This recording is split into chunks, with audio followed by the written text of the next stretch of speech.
Hello and welcome back, guys. We're now starting a new story, I Pull No Punches, Then Feel Bad for Months, written by F15H_56. You can find author's profile link in the description. Let's begin Chapter 1. Katsuki Bakugo ain't ever been described as slow. He's rash, hot-headed, abrasive, and knows what he's got. He put himself on the hero path at the ripe age of 5, when his explosions finally became consistent enough to start thinking much about anything. Thing is, Katsuki has been described as obsessive, ambitious, overzealous. His parents had handled it as well as one could. Extra classes, extracurriculars, extra everything. Eventually they gave up, letting him drop the soccer and the drums and the martial arts. He had torn through all of them, hungry for something he couldn't quite place. When the third meeting about his attitude on the pitch ended, his dad had looked at him. Suddenly at age 8, he had a lot more free time to fill. It started easy, watching the new All Might documentaries, spending some more time with his friends. Thinking of his future. Slowly a routine of his own took shape: cook breakfast, go to school, study, train. Then 3 days a week became 4, 4 became 5, 5 jumped to 7. Katsuki had learned to fly and forgotten what processed sugar tasted like by the time he turned 9. Newly 12 and angrier than ever, Katsuki had taken to exploring the city after school. His parents having long trusted him with a key and the ability to feed himself. They began working later, taking short trips into other branches. 2 3-day increments of a quiet house drove him to the streets. The hollering and cursing were better than the oppressive silence. He stood outside a boxing house more than once, a more Western concept. Long enough for someone to leave the door open for a better view. Katsuki supposed that was where it started, the open door. It's a shoddy building and that was being kind. 3 measly stories, and a rusty fire escape on the side. The brick was rubbed of any paint that might have been there, any windows are either frosted, or maybe they were never even cleaned. It only took him a few days to make his way inside, it was mostly empty. A few people were training with sandbags, no one looked at him. Katsuki pushed the burn of it down. He walked out a few minutes later. But Katsuki went back the next day, and the next. He didn't speak to anyone, just watched and watched. The air was somehow always stale, whatever few people were there paid him no mind. He turned 13 without much fuss, he didn't bother having a party. He didn't like any of the people in his class, he certainly didn't want Deku there of all people. He could feel himself getting angrier every day.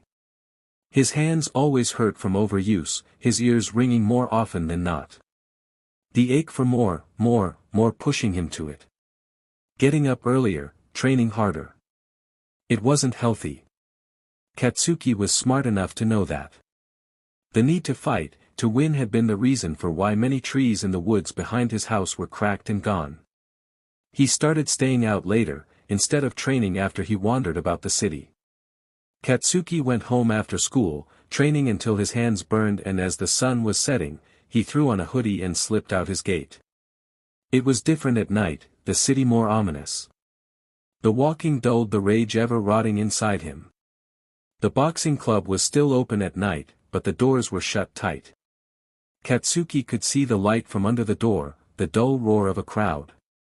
He was curious. It took a few nights of coming back before he noticed a pattern: 3 knocks and the door would open before bolting shut again. It only took him 2 nights more to work up the courage to do it. A voice chanting in the back of his head that this was a bad idea. That he should be at home, in bed. He only had another 2 years before UA starts, he can't afford to F about.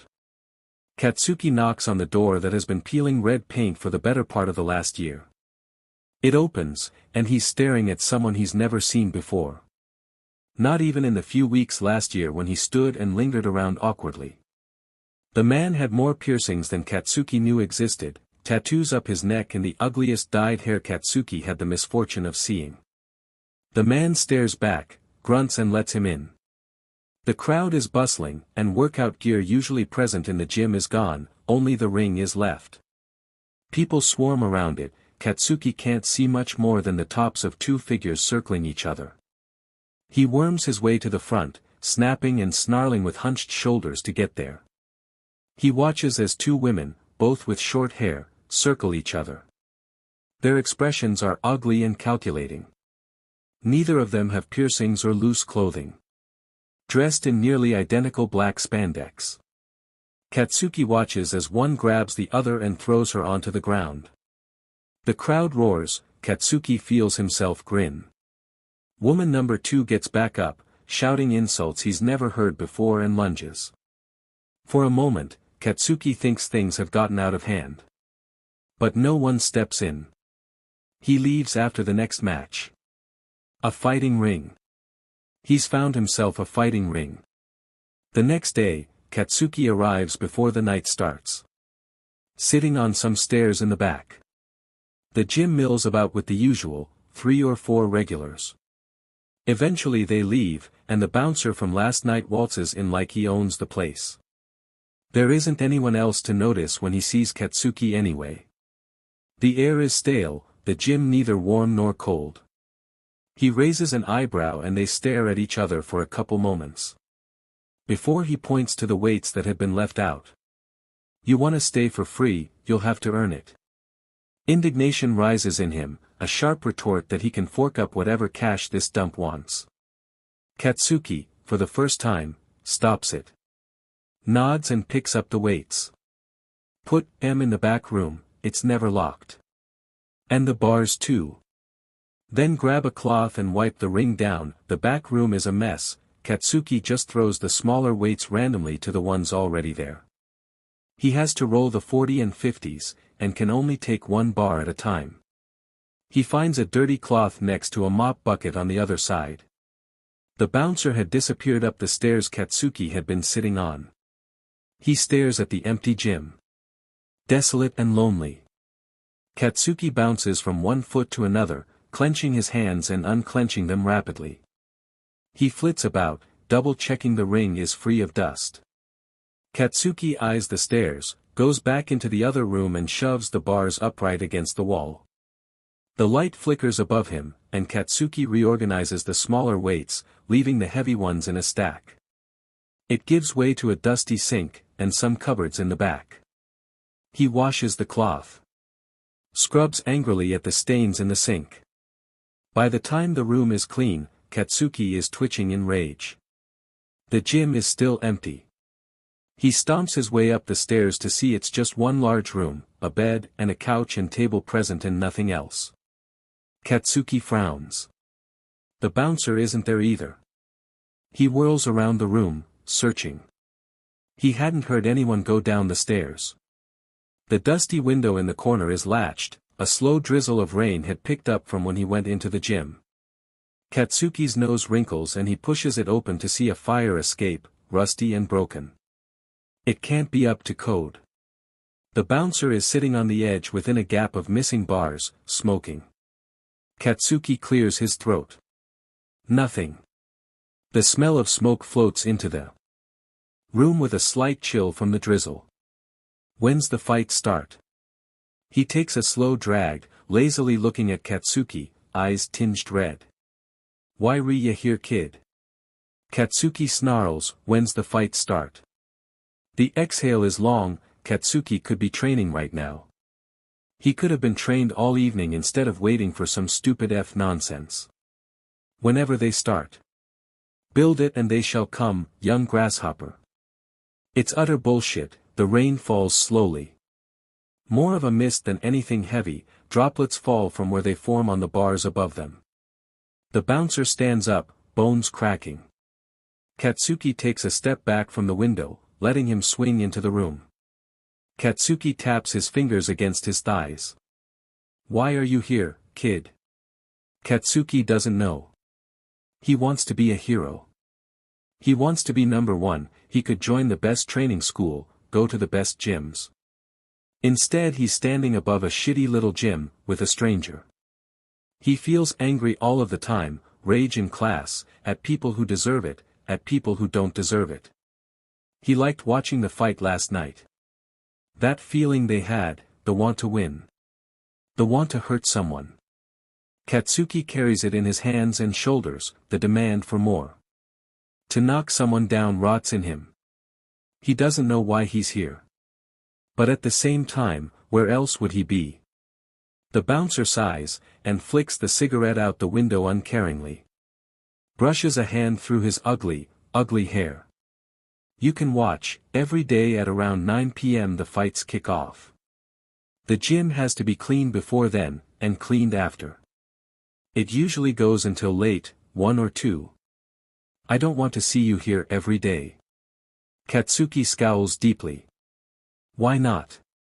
Because it's my gym and I don't need to let you here at all.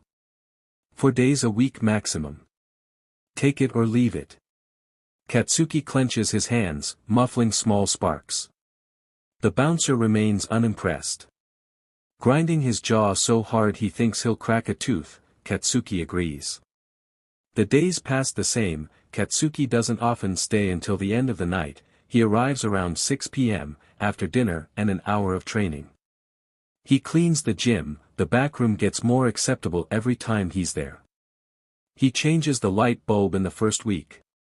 The fights keep him on edge. It's rough, it's brutal. It's bared teeth and snarling and no quirks.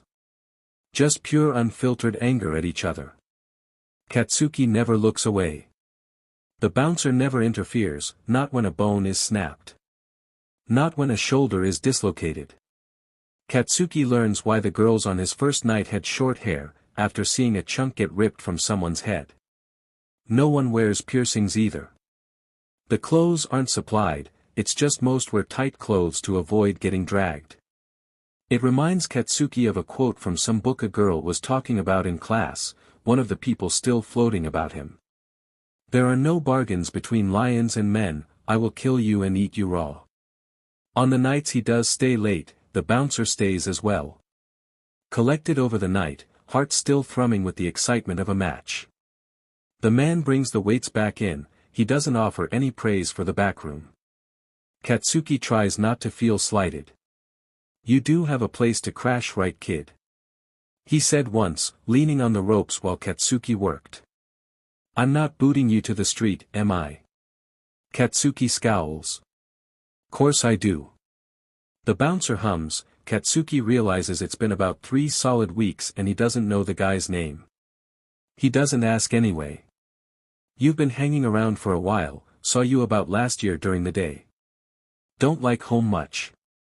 Katsuki's parents are good parents, good people, he knows they are. His dad is soft, his mother is encouraging. They aren't the problem. They aren't the ones who are just wrong in most senses. Katsuki is a little too much at best, and overwhelming at worst. He feels as if he exists in extremes. They're fine. He says hotly. The bouncer holds up his hands and Katsuki redoubles the scrubbing. Alright, alright. So why then? Katsuki grumbles. What was that, kid? I don't know why. I just like seeing the fights. The bouncer stares at him, the empty room seems more pronounced. The look is heavy, knowing. He nods. Sweep before you leave, yeah. And kid, there's always a couch upstairs if you need it. He doesn't plan on using it. He turns 14, and Katsuki thinks he might be the worst person on the planet. He's worse, all explosive hands and attitude, he knows he is. He says things he shouldn't mean, hurts people he shouldn't hurt. Maybe 3 of his friends stick around but they're flighty, having learned where they stand. Deku always seems to be sporting a bruise from him. Katsuki hates that he does it, but he doesn't seem to know how to stop. He tells the boy to kill himself more than once, taunting him constantly. Every time he sees Deku flinch, a part of him twists painfully. What kind of friend does this? Katsuki knows he's being a coward, that he isn't acting like a hero. It's just that if he can't find someone to take it out on, he's going to choke on it. They were friends once. Deku doesn't deserve Katsuki's wrath, no one does. Knowing it doesn't make it go away, though. Is this really who I want to be? Katsuki's parents give up, it's not their fault. Some things are just born bad, and Katsuki seems to be a rotten thing. They take longer trips, and he hardly sees them anymore.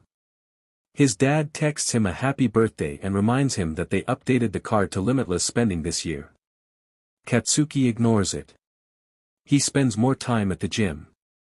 The bouncer, Yuki Kyo, Katsuki learns, starts leaving the sandbags up. Tells him more than teaches Katsuki how to throw a real punch. One night, as he walks into the gym, fuming and sparking over something he can't even remember, Kyo tells him to get into the ring. Katsuki gets his butt handed to him, twice. Kyo stares down unconcerned, and tells him to make sure the gym is ready for 9. It helps, a little. He sleeps on the couch that night. It's uncomfortable, and lumpy, and possibly the best sleep Katsuki has had in the last 2 years. Kyo doesn't mention it. He doesn't mention a lot of things. Katsuki finds it reassuring. The way that they barely know anything about each other. The anonymity is consistent. Some other fighters pick up on his presence. He gets better at learning, at watching the fights. He sees openings before they happen. One lady offers to teach him how to take a punch. Won't do you a lot of good if you can't keep going after hits. She's shorter than him, and twice as broad, she puts more bruises on him than he can count. But she's right. He learns how to breathe when it feels like you're going to throw up. How it feels when someone nearly breaks your nose, and how you can ignore it. Kira is the only name she'll give. She shows up every Wednesday before the fights and beats him up. Katsuki doesn't ask her anything, she doesn't ask him either. He supposes everyone wants to be someone else in the gym. Or to be themselves, Katsuki tries not to think about it. The only time he's not is in the gym, he's training, and he's still only allowed there 4 days a week, and he only goes after school. He brings it up. Lingering around the weights. He still has to move the bars and heavier ones into the back room. But it's only 8 o'clock. He has time. Can I start coming more often? He doesn't phrase it as a question, Kyo looks at him from a clipboard. But he doesn't say no. Katsuki tries to squash the hope as he easily lifts the 40 weights into the back room. Weeks of moving. Them had built his muscles even more than his regular training. The pen taps on the clipboard. Katsuki's heart lurches with it. Kyo looks conflicted. It's the most emotion he's shown in the last year. I'm not saying yes dash, Katsuki interrupts, why not? I do more around the gym than anyone, you're only here in the evenings anyway. I'm not saying yes dash, Kyo plants him with a hard stare, but I'm not saying no. If I think you're overworking, you take a break. Katsuki scowls, how could I be overworked? You won't even let me fight. Kyo raises an impassive eyebrow. You didn't ask to. Katsuki bristles, his palms crackle dangerously. He spent a year here, why wouldn't he want to fight? It's all he's been able to think about. Smoke rises and he forces himself to breathe before he does something stupid, like light himself on fire. He needs to fight, he needs somewhere to channel all this rage. The cleaning and structure and watching the fights is good, but Katsuki needs more. Of course I want to fight. Kyo regards him for a moment. Just staring. Katsuki can't get a good read on him. But, he hasn't said no, and Katsuki can't fight the rising hope. I'll still be around to clean after the fights.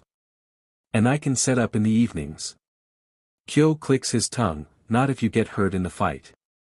Kyo is talking about possibilities, ones that mean Katsuki might have a chance if he can convince him. The back of his neck feels hot, a mix of insulted and enthusiastic. Katsuki wants to shout how he won't get hurt, but he's seen the people who fight. I won't. You can choose who I fight if you want. I don't give a SHT. Kyo hums. Decided matches are unusual. Most of the time it's whoever hops into the rings. Katsuki would agree to anything to get even one. Kyo opens his mouth. And closes it. You only, and I mean only, fight when I'm here. Matches with who I choose. And kid. Katsuki grins, heart thrumming in his palms. He's going to get to fight. And it won't be every night. But I can come around more. More than 4 days a week. Kyo nods reluctantly. Then Kira walks in, punctual as ever, and Katsuki's weekly beating starts. His first match is a day later against a guy he's never seen. Close to Katsuki's own stature. He watches as Kyo shakes his hand where he thinks Katsuki can't see him. Katsuki knows the new guy was invited specifically for him. Kyo's keeping an eye even in the ring. He can't help the way his face pulls back into a snarl, his hands clenching. He feels babied. Like he's being treated like a small stupid child. The crowd isn't big yet, at barely 9:15. Katsuki assumes Kyo thinks he's going to lose. A burning starts in his chest, a craving to feel something break under his hands. With or without using his quirk. He doesn't stretch, or warm up. Launching over the ropes. Katsuki isn't sure what expression he's making. He's vindicated by how his opponent blanches and takes a step back. He snarls, and waits for 1 second, because usually when people wait, they wait for the other to move first. Katsuki isn't above tricks, and confusing the guy. It works. Katsuki gets in close, and keeps his arms up. Jabs a knee up into the guy's stomach, but not nearly with enough force as he'd like. An arm swings at his left, and Katsuki goes under it. There's a pounding in his throat, the lights seem sharper. The crowd fades to nothing. Punch, dodge, punch, block. It goes on. Sweat drips down his neck, the sickly sweet nitroglycerin filling his senses. Don't spark off, he thinks, everything else goes, but do not use your quirk. He hasn't got the stamina for a long fight. He needs to make this quick or he is going to lose. Katsuki Bakugo will not lose his first fight. Kyo will never let him fight for real if he does. He ducks under another wild swing, but he's slower this time. His legs threaten to give out under him. His opponent, equally exhausted, takes a heavy breath and stumbles a step backward, his guard loosening. Katsuki knows this is his opening, but there's no time to plan his next move, no room for strategy. His chest heaves. His arms are jelly. The whole world feels like it's shaking around him, but his instincts scream louder. Tactics aren't enough anymore. If he doesn't end this now, it'll be him on the floor. And he won't, let that happen. Without warning, Katsuki launches himself forward. It's a brutal, reckless move, more animal than fighter. He barrels into the guy, shoulder first, slamming him into the ground with the weight of his whole body. The crowd gasps as they hit the mat with a dull thud, but Katsuki's too far gone to hear it. His hands find purchase on his opponent's shirt, gripping it so hard his knuckles turn white. For a second, they wrestle on the floor, limbs tangled, fingers scrabbling for control. Katsuki feels a hand yank at his hair, sharp pain ripping at his scalp, but it only fuels him. His vision blurs as his fist comes down, connecting with flesh. Once. Twice. 3 times. His fist slams into the guy's face, the impact vibrating through his bones. Stay down. The thought blazes in his mind, primal and instinctual. Stay the F down. He doesn't stop punching until the guy's body goes limp beneath him, the dull thud of flesh on flesh no longer giving any resistance. It takes a minute for Katsuki to stop hitting him, to realize he's won. The crowd is actually silent. Kyo sits on the stairs, in perfect view of the ring. Katsuki can't see his face. Is he going to be kicked out of the gym? Did he go too far? Was he too violent even for them? The guy on the floor groans, and rolls on his side to spit out a tooth. At the confirmation of his survival, the crowd starts to clap. People banging on the sides demanding another match. The relief he feels, is what Katsuki imagines heroin feels like. They chant for him. Katsuki can't catch what it is, but it feels great. The constant burn to hurt something is sated, he feels lighter than he can ever remember being. He wants it. No, Katsuki needs this. He needs the victory. To prove he's strong, and powerful and be celebrated for it. Kyo is cutting through the crowd, his head down as he hops into the ring. Katsuki panics for a moment thinking that even though he won, this is it. He'll never be allowed back, this is Kyo's friend he just beat. The crowd falls silent again. It's times like this Katsuki remembers Kyo is the ringleader here, what he says goes. Did Katsuki do a good job, or is he an uncontrolled threat? When Kyo grabs his hand and raises it high, Katsuki feels his breath catch. It's like the air has been punched back into his lungs, adrenaline surging through him all over again. Victory. Chapter 2, Katsuki is allowed to fight twice a week. He spends all his time at the gym, to the point where Kyo buys a pull-out couch to replace the ones he's been crashing on. He only goes home to shower and cook, shoving the rice, chicken and broccoli into several containers and putting them in the fridge in the gym. His parents are on another month-long trip, in Brazil this time. Last he heard from them, his dad was talking about becoming a global company, or something about global investors. Katsuki wasn't really paying attention. Katsuki wiped sweat from his brow, the scent of iron and RBB filling the gym as he swept the floor. He was only half paying attention, his mind preoccupied with the flashcards stuffed into his bag. Anatomy and first aid, vital for passing the UA entrance exam, stuff he wouldn't have bothered with a year ago. But now, every detail feels crucial.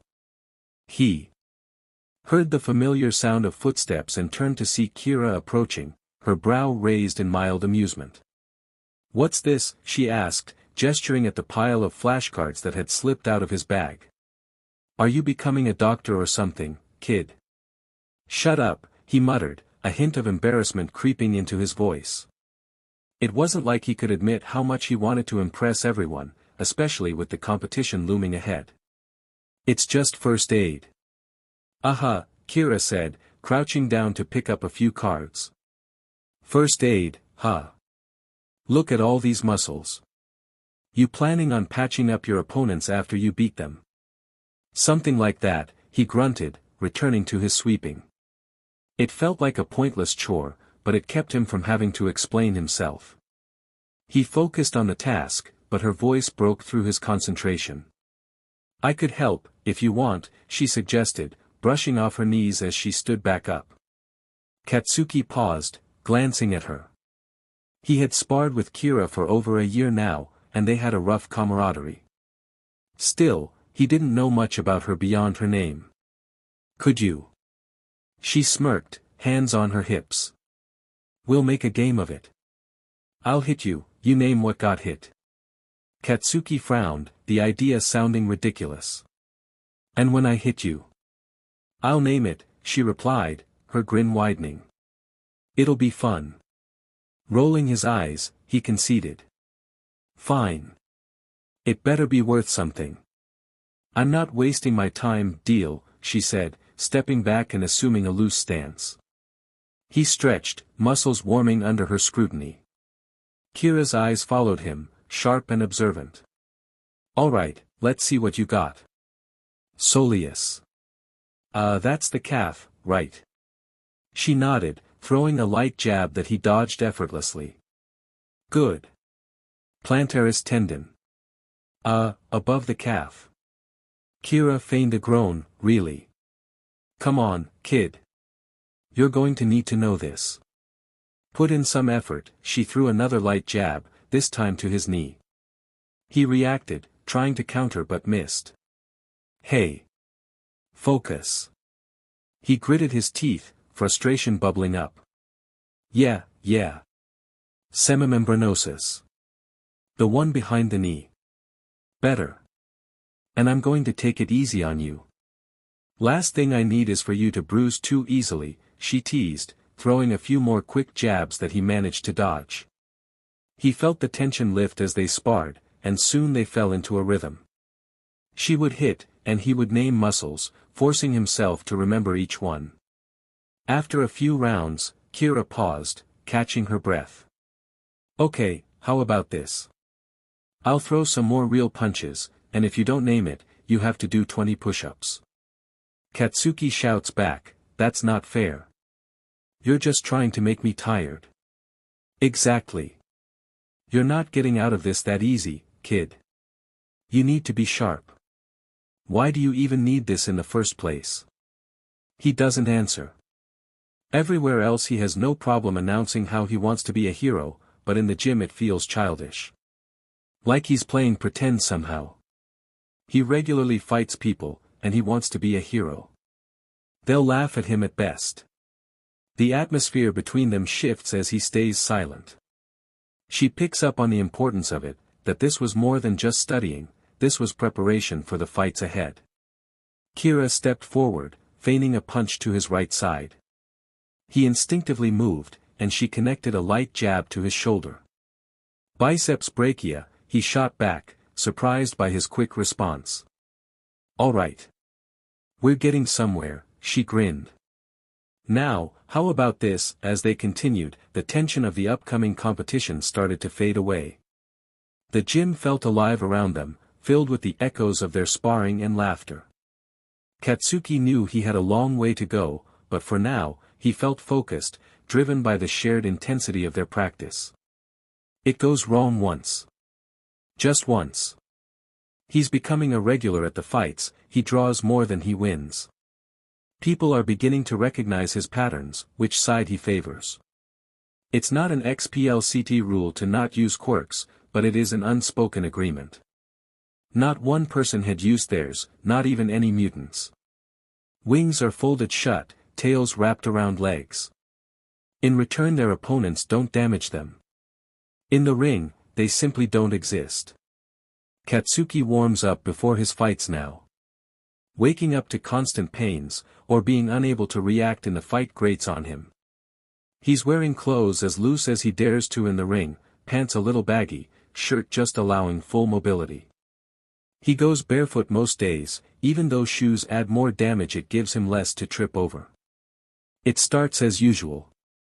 Katsuki is young, the youngest here. They've stopped holding back, stopped letting him get in close. He's up against a woman, taller than him, leaner too. They've fought before, he's won, she's won. It's always good. Always get him his fix of bloodlust. They start, circling around each other.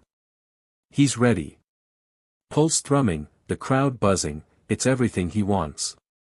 Everything he needs. He rolls his shoulders and flexes his fingers, the skin on his palms itching for action. Katsuki ducks under her swing, landing a sharp jab to her side.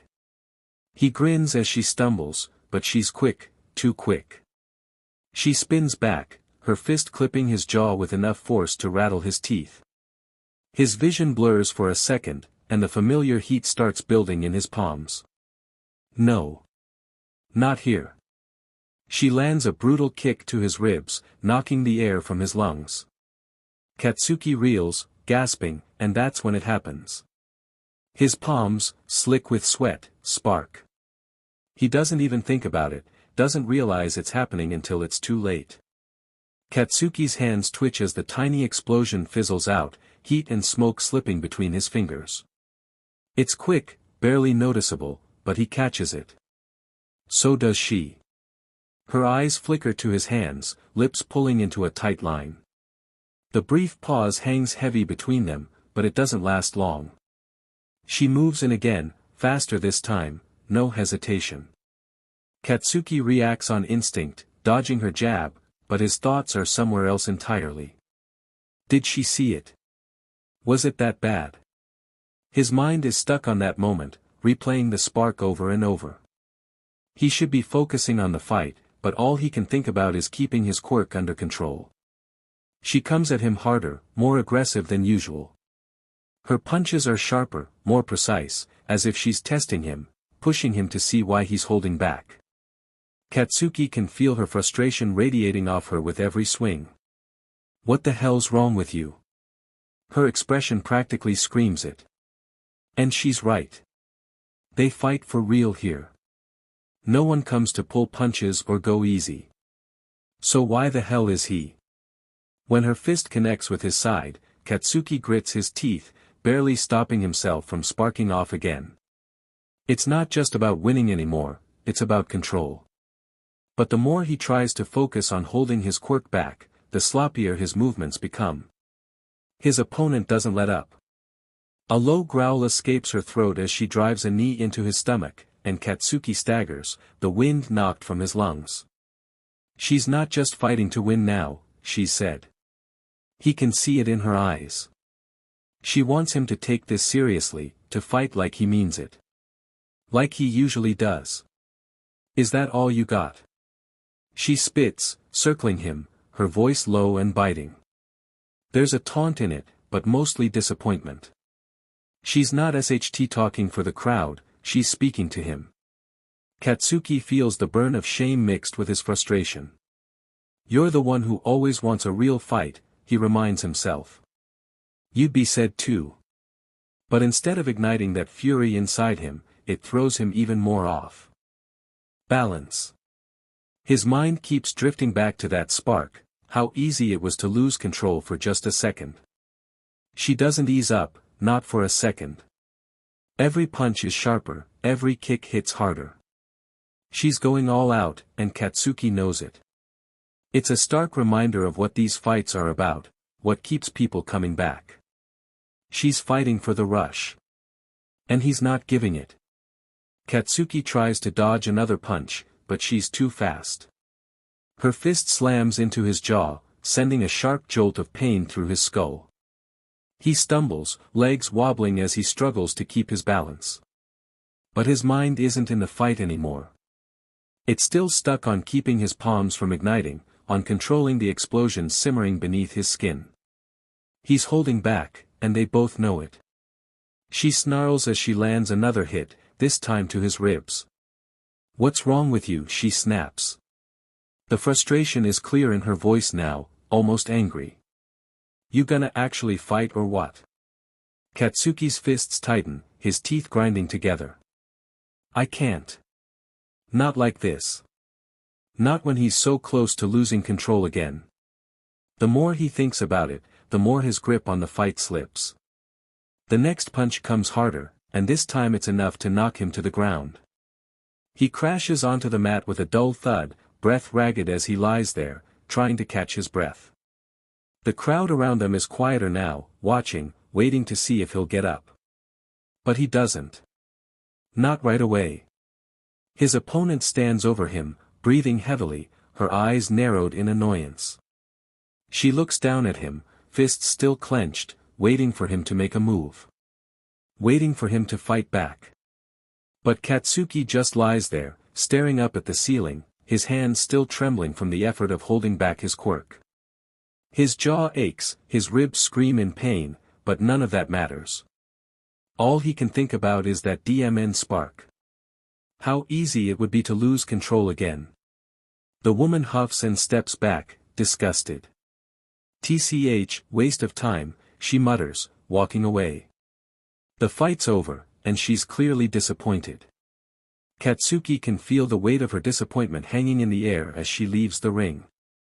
He can't blame her. He'd be sad too if someone half-butted it like he just did. The crowd murmurs, the energy of the room shifting. There's no roar of victory, no celebration. Just silence.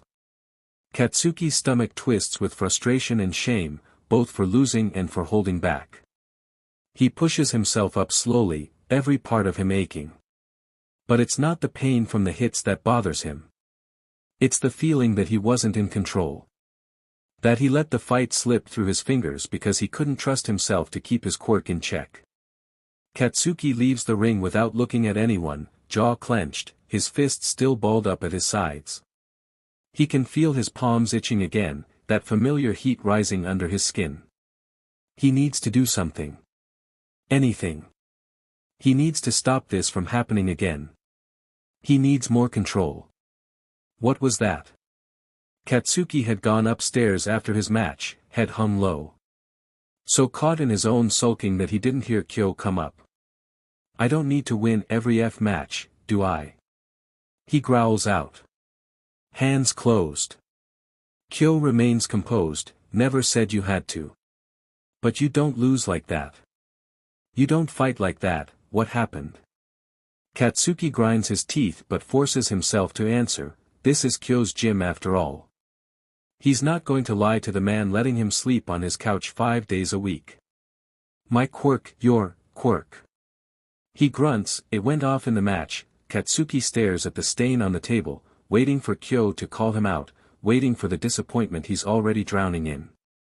The silence stretches, and his fingers itch for a spark, something to match the storm in his chest. It's never done that, I've never done that without meaning to. Kyo doesn't say anything straight away. Katsuki waits for the silence to break like one would wait for a guillotine to drop.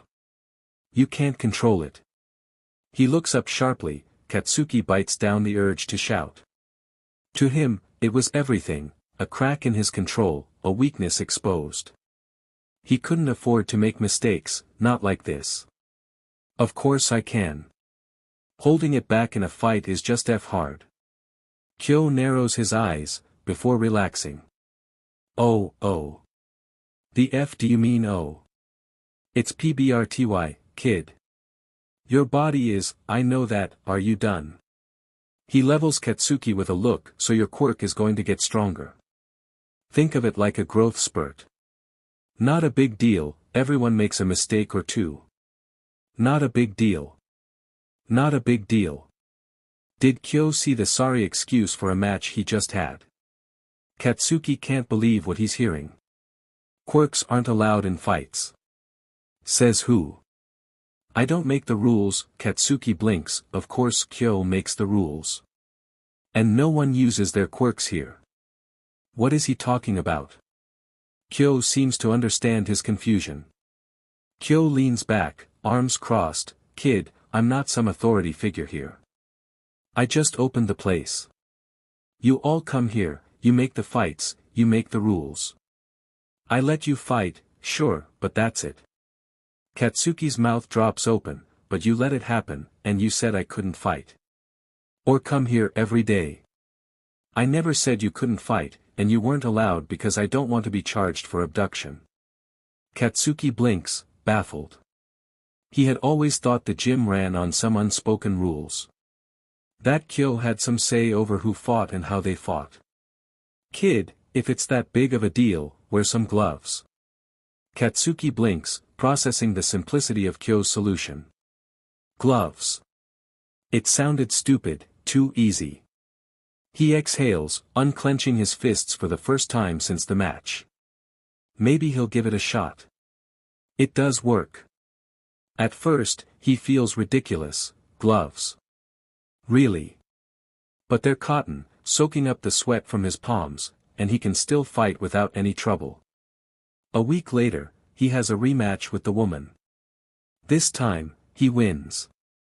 He grins back, the familiar rush of satisfaction coursing through him. Control. That's what this is. Mondays are his least favorite. It's the day before a weekly pop quiz on quirk history. It's not difficult, but while Katsuki is trying to get ahead of the UA curriculum, it's time-consuming. It means he doesn't get to go to the gym most evenings. Katsuki slams his locker shut, the echoes of laughter and chatter fading into a dull roar behind him.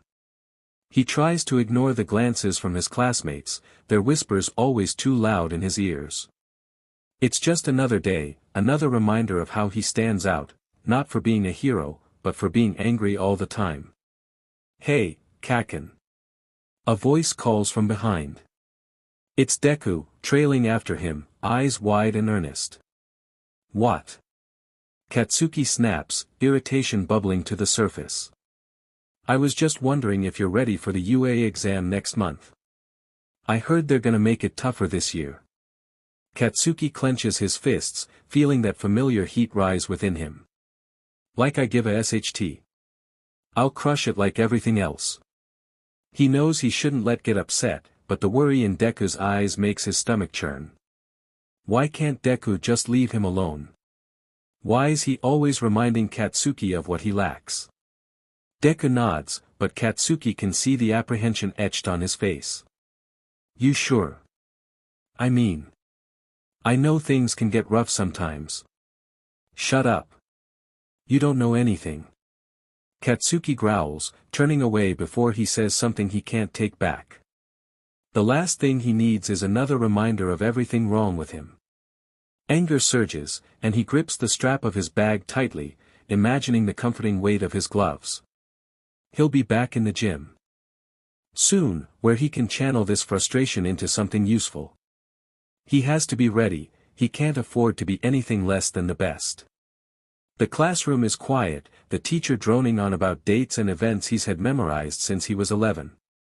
When did the law for using quirks to interfere in the economic market come in? After the first civil movement on mutants. What does it mean? It means that people with wings can choose to fly instead of taking the bus. The law itself revolves around mutant quirks, as most did in the early days. Katsuki keeps his feet on the desk out of boredom, leaning back in his chair. He glances around the room, noticing how his classmates scribble notes and nod along, their eyes glazing over. They don't understand it. It's important to know if he's going to be a hero. Mutants may look different, but they should have the same rights as Katsuki's own explosions. Hell, if he can unleash his quirk whenever he wants, then they should have the same freedom. The thought ignites a simmering anger within him, a flame he struggles to keep under control. No one talks to him, and he doesn't talk back. He prefers it that way. The whispers and laughter from the other students feel like a different world, one he has no longing to be part of. The classroom walls are plastered with posters of famous heroes, their grinning faces contrasting sharply with the dullness of the lesson. As the teacher drones on, Katsuki feels the familiar heat rising within him, a restless energy begging to be released. With a sigh, he pulls out a piece of paper and begins to doodle, sketching out plans for his next fight instead of taking notes. Each line he draws represents a strategy, a move he plans to perfect, each explosion sketched with the precision he wishes he could channel into his control. Half the doodles show hero moves, the other half the best way to win a fight. Deku says something behind him, a soft voice rising in response to the teacher's monotone droning. Katsuki isn't really listening, but he looks up at the sound of laughter, the collective giggles swirling around the room like a storm he can't help but feel detached from. For a fleeting moment, he catches a glimpse of Deku, his face flushed with embarrassment, animatedly discussing some hero from their textbooks.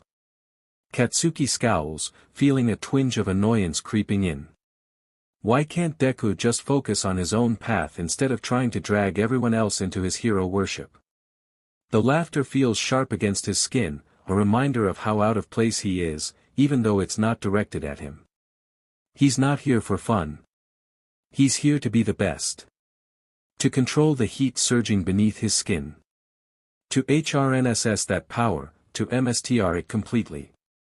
As the laughter fades, he's left alone with his thoughts, the noise of the classroom dulling into a distant hum. His pencil moves faster now, his frustration translating into strokes on the page. He jots down a few ideas for a new technique, an explosive punch that combines precision with sheer force.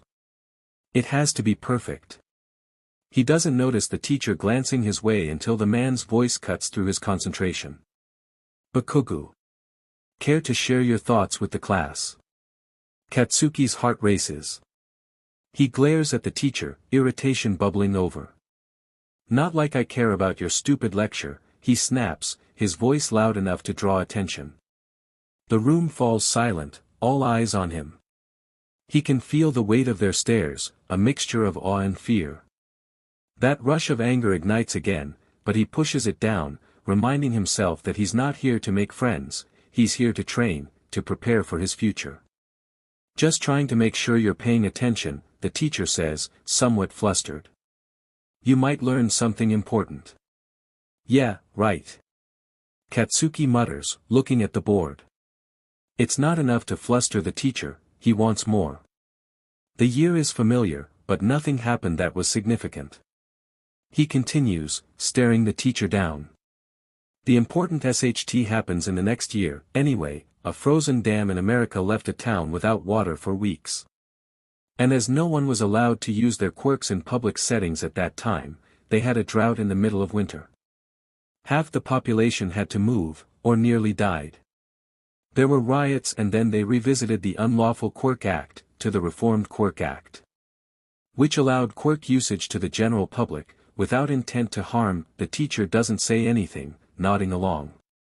Katsuki regards the wimp of a man before him, scoffs and returns to his hero drawings. He could teach this class with his eyes closed. As the bell rings, signaling the end of class, a few classmates float around him, eager to latch onto the buzz of his earlier comments. "You were totally right, Bakugu," one of them exclaims, while another mentions some ridiculous TV show that's taken the school by storm. Katsuki furrows his brow, a deep scowl etched across his face. Why do they always come to him? He wasn't particularly pleasant or charming, and he certainly didn't have time for this idle chatter. Yet, somehow, they seem to gravitate toward him, as if he were some sort of magnet. He hunches, stepping away. "Yeah, whatever," he mutters, brushing past them. Their laughter trails behind him, light and carefree, but it only adds to the weight pressing down on his chest.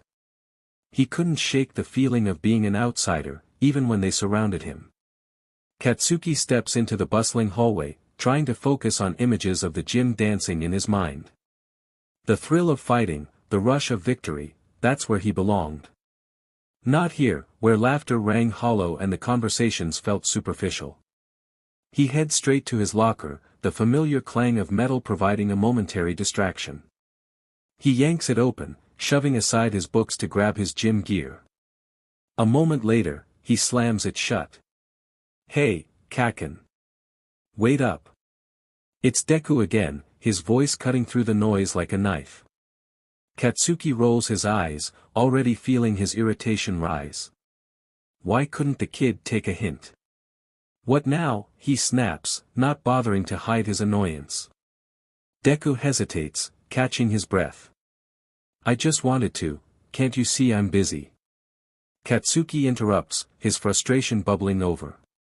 "I don't have time for whatever nonsense you want to talk about." Deku's face falls, replaced with uncertainty. "I just thought maybe we could train together sometime. You know, to prepare for the UA exam." Katsuki can feel his anger simmering. "You think you could keep up with me? That's pathetic."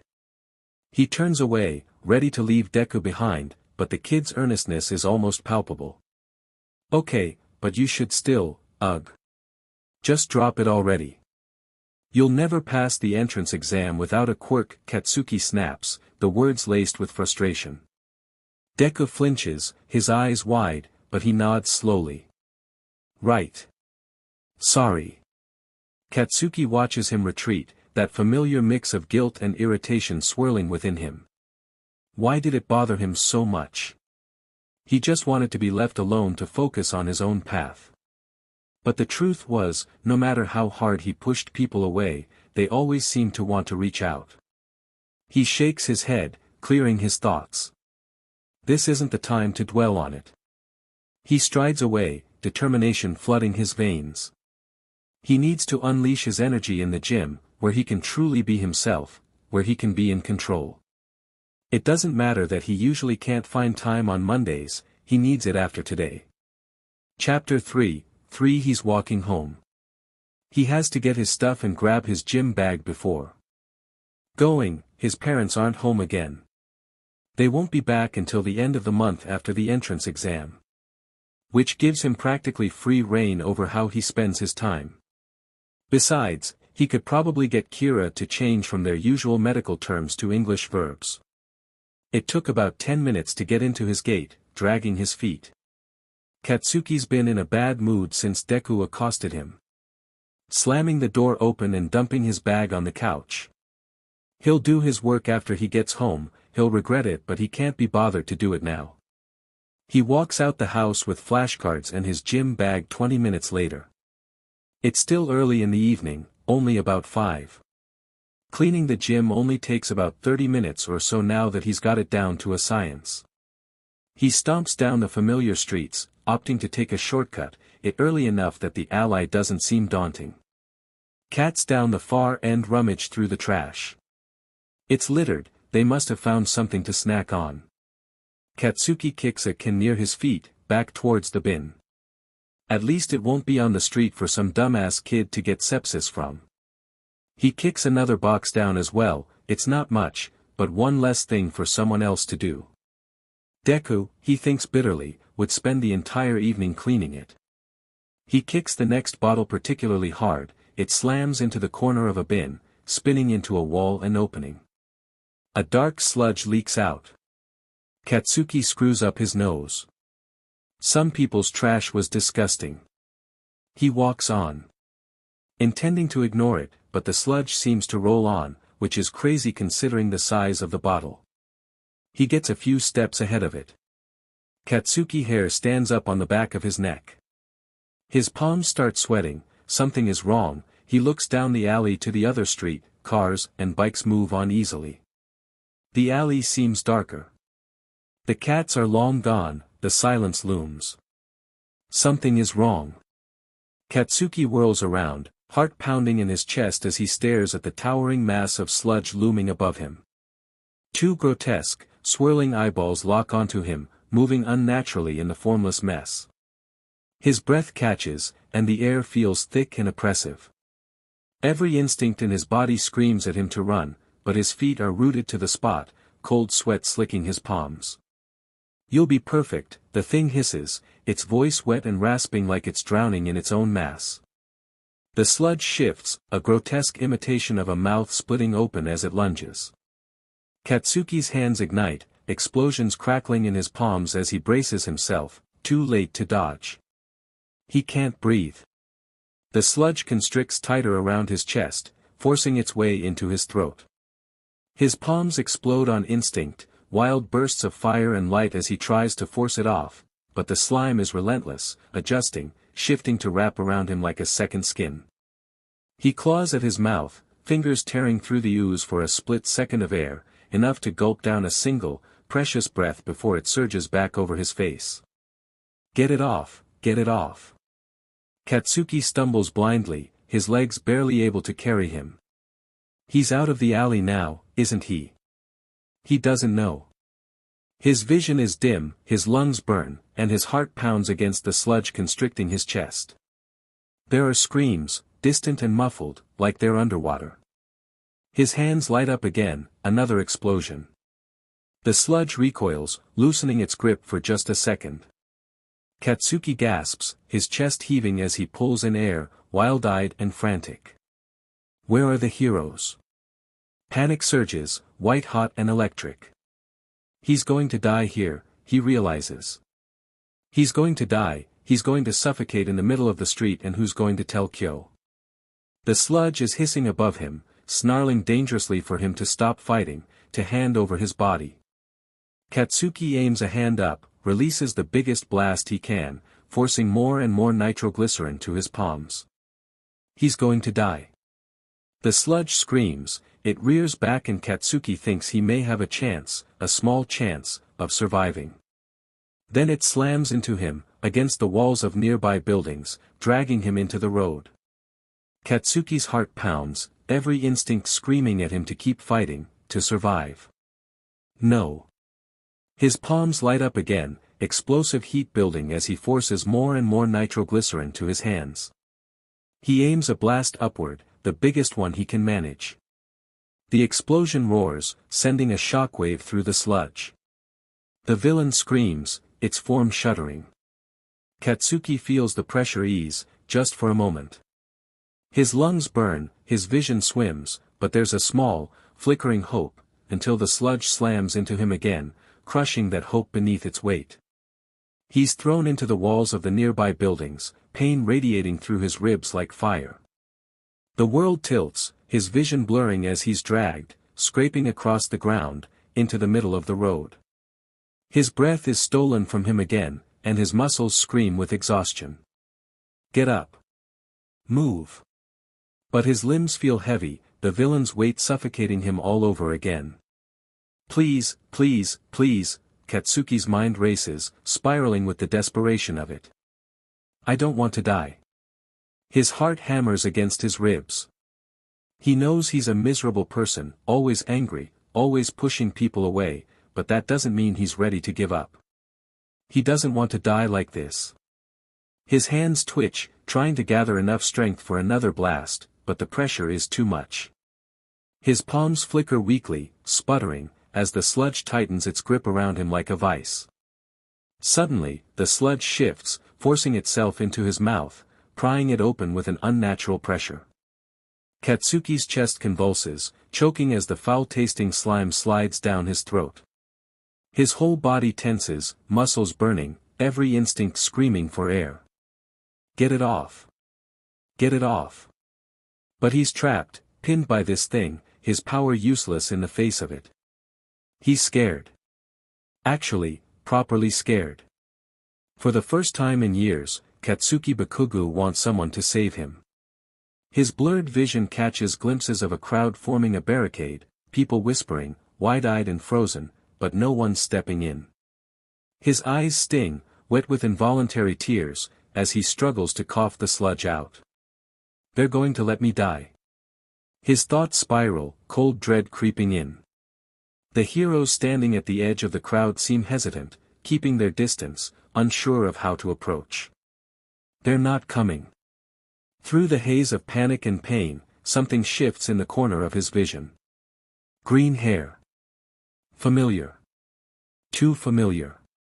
Katsuki's stomach drops. No, it can't be. Before his mind can catch up, a bag slams into the villain's shifting eyes, hitting it squarely by pure luck. The pressure around him eases, the sludge recoiling, and Katsuki gasps, precious, cold air flooding into his lungs. He's coughing violently, but he can breathe again. Suddenly, Deku is right there with him, clawing frantically at the sludge, his hands slipping uselessly against the viscous mass. He's shouting something. Katsuki can hear his name, over and over, but the words blur together, drowned by the roaring in his ears. He can't catch his breath.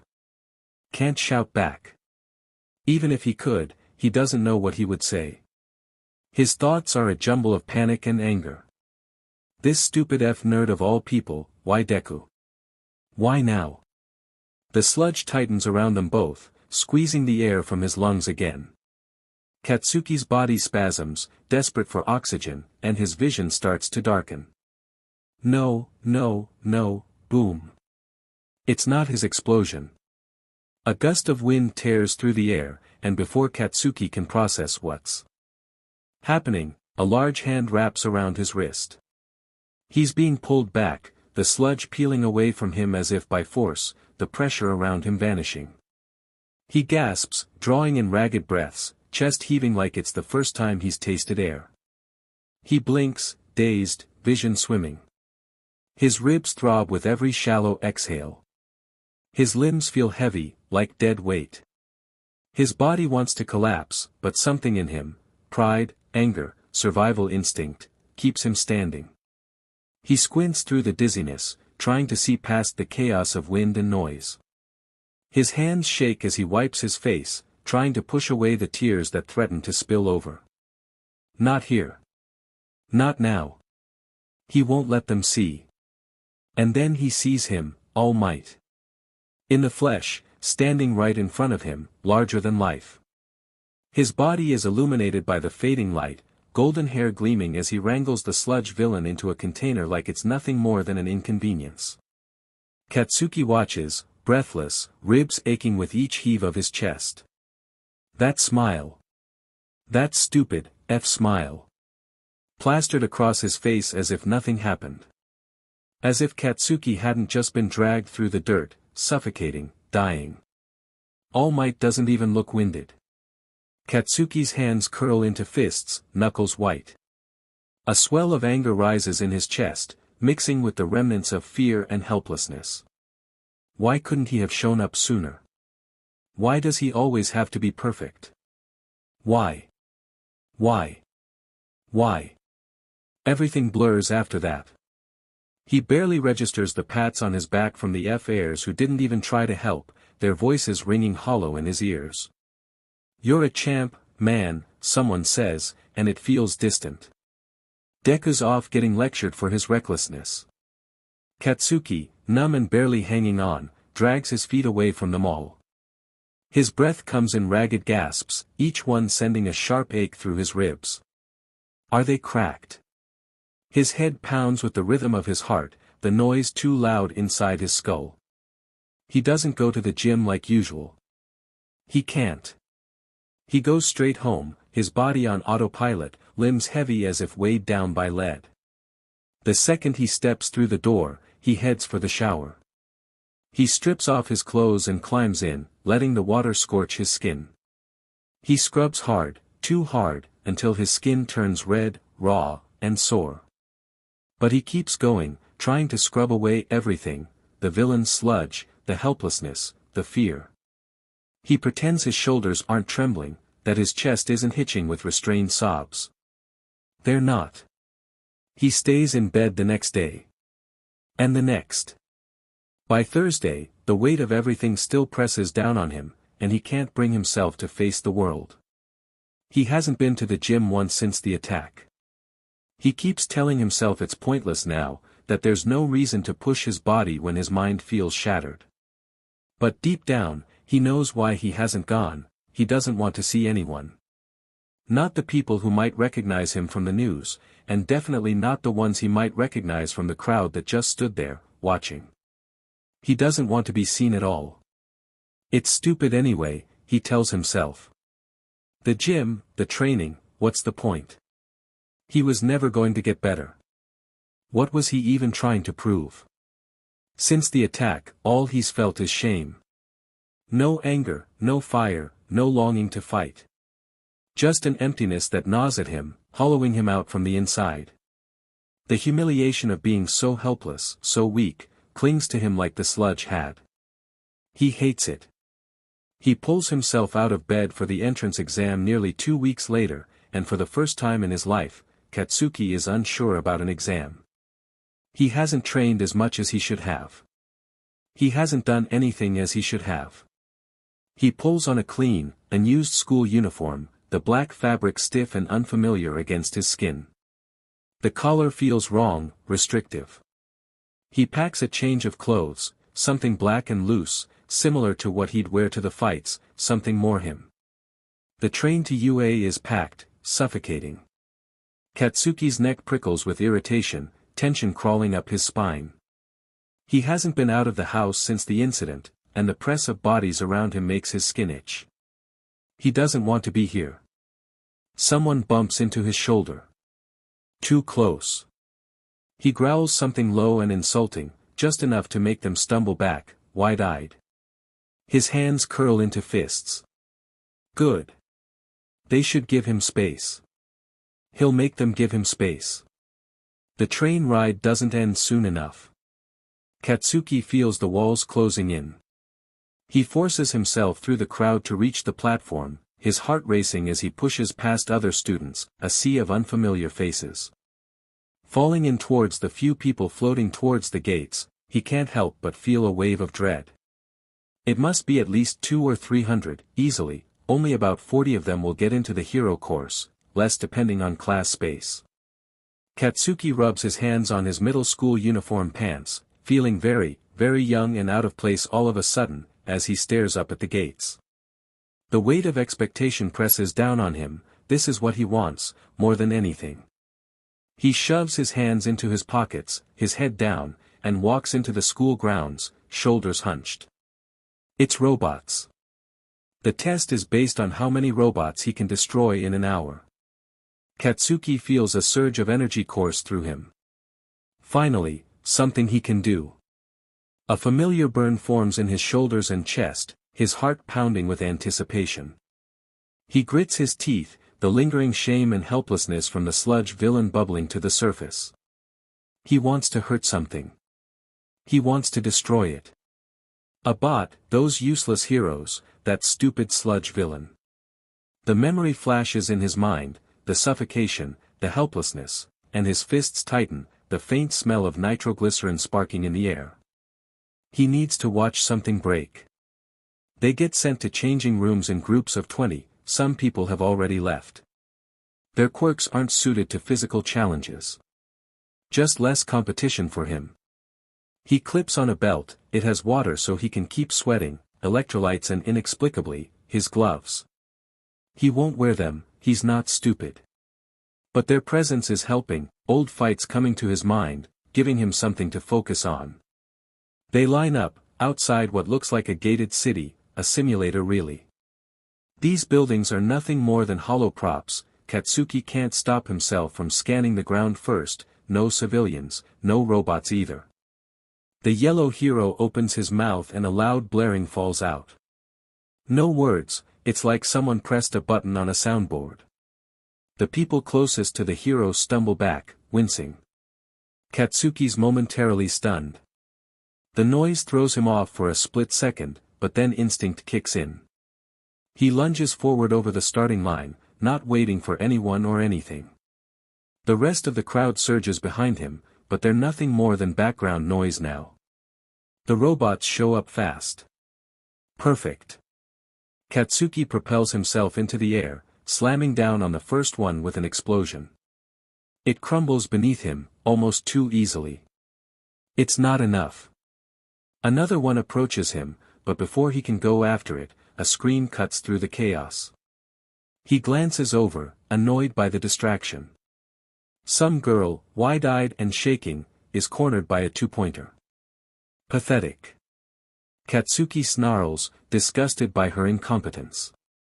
Did she think there wouldn't be any fighting? They're trying to be heroes, and she can't even handle this. He slams through 3 more bots on his way over, knocking them down like they're nothing. Dodging. Under a 3-pointer's legs, he places his hand on its panel. He can feel the hum of wiring and electricity beneath his fingers. With a focused explosion, he blows it apart from the inside. The girl screams again. For F's sake. Katsuki rolls his eyes, grabs the bot, and slams its head into the wall with a loud crash. He glares at the trembling girl, disgust etched on his face. Without a word, he turns his back on her and stalks away. If she can't even handle this, she shouldn't be here. Katsuki is reminded why he's so addicted to the gym. The heat in his palms, the crunch of bots under his fists, he's grinning now, shoulders heaving, throat dry. He takes a swig from his water bottle, the taste barely registering. An announcement crackles through the air, something about the exam nearly being over and a 0-pointer being introduced. He frowns, disappointed. That's it. Then he sees it. A massive, lumbering bot, easily towering over the buildings around it. People are screaming, scrambling back toward the gate. Some stumble, others stop to help them up. Katsuki stands still, smoke still rising from his hands, watching as the robot swings its enormous arm through a building, tearing through it like paper. That one. Katsuki bares his teeth, his palms heating again with fresh energy. I want to break that one. Katsuki stands in the ruins of the 0-pointer, shoulders heaving, utterly alone. The massive robot lies in pieces around him, the aftermath of his destruction still smoking. He's grinning, savage and victorious. For the first time in days, he feels a little better.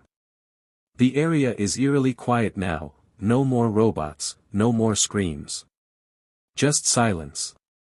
He straightens, muscles aching from exertion, and marches toward the gate.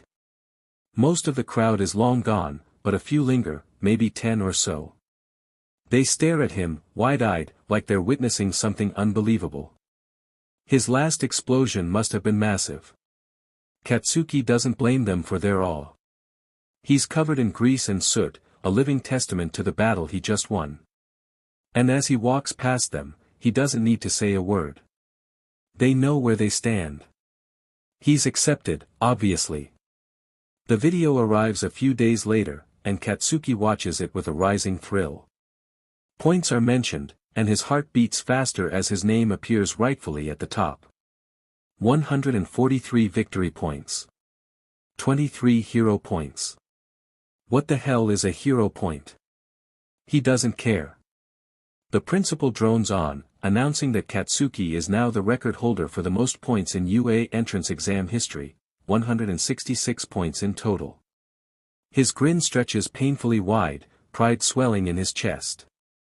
He's informed that he'll be expected to make a speech at the sports festival, introducing his class as the top-ranked student.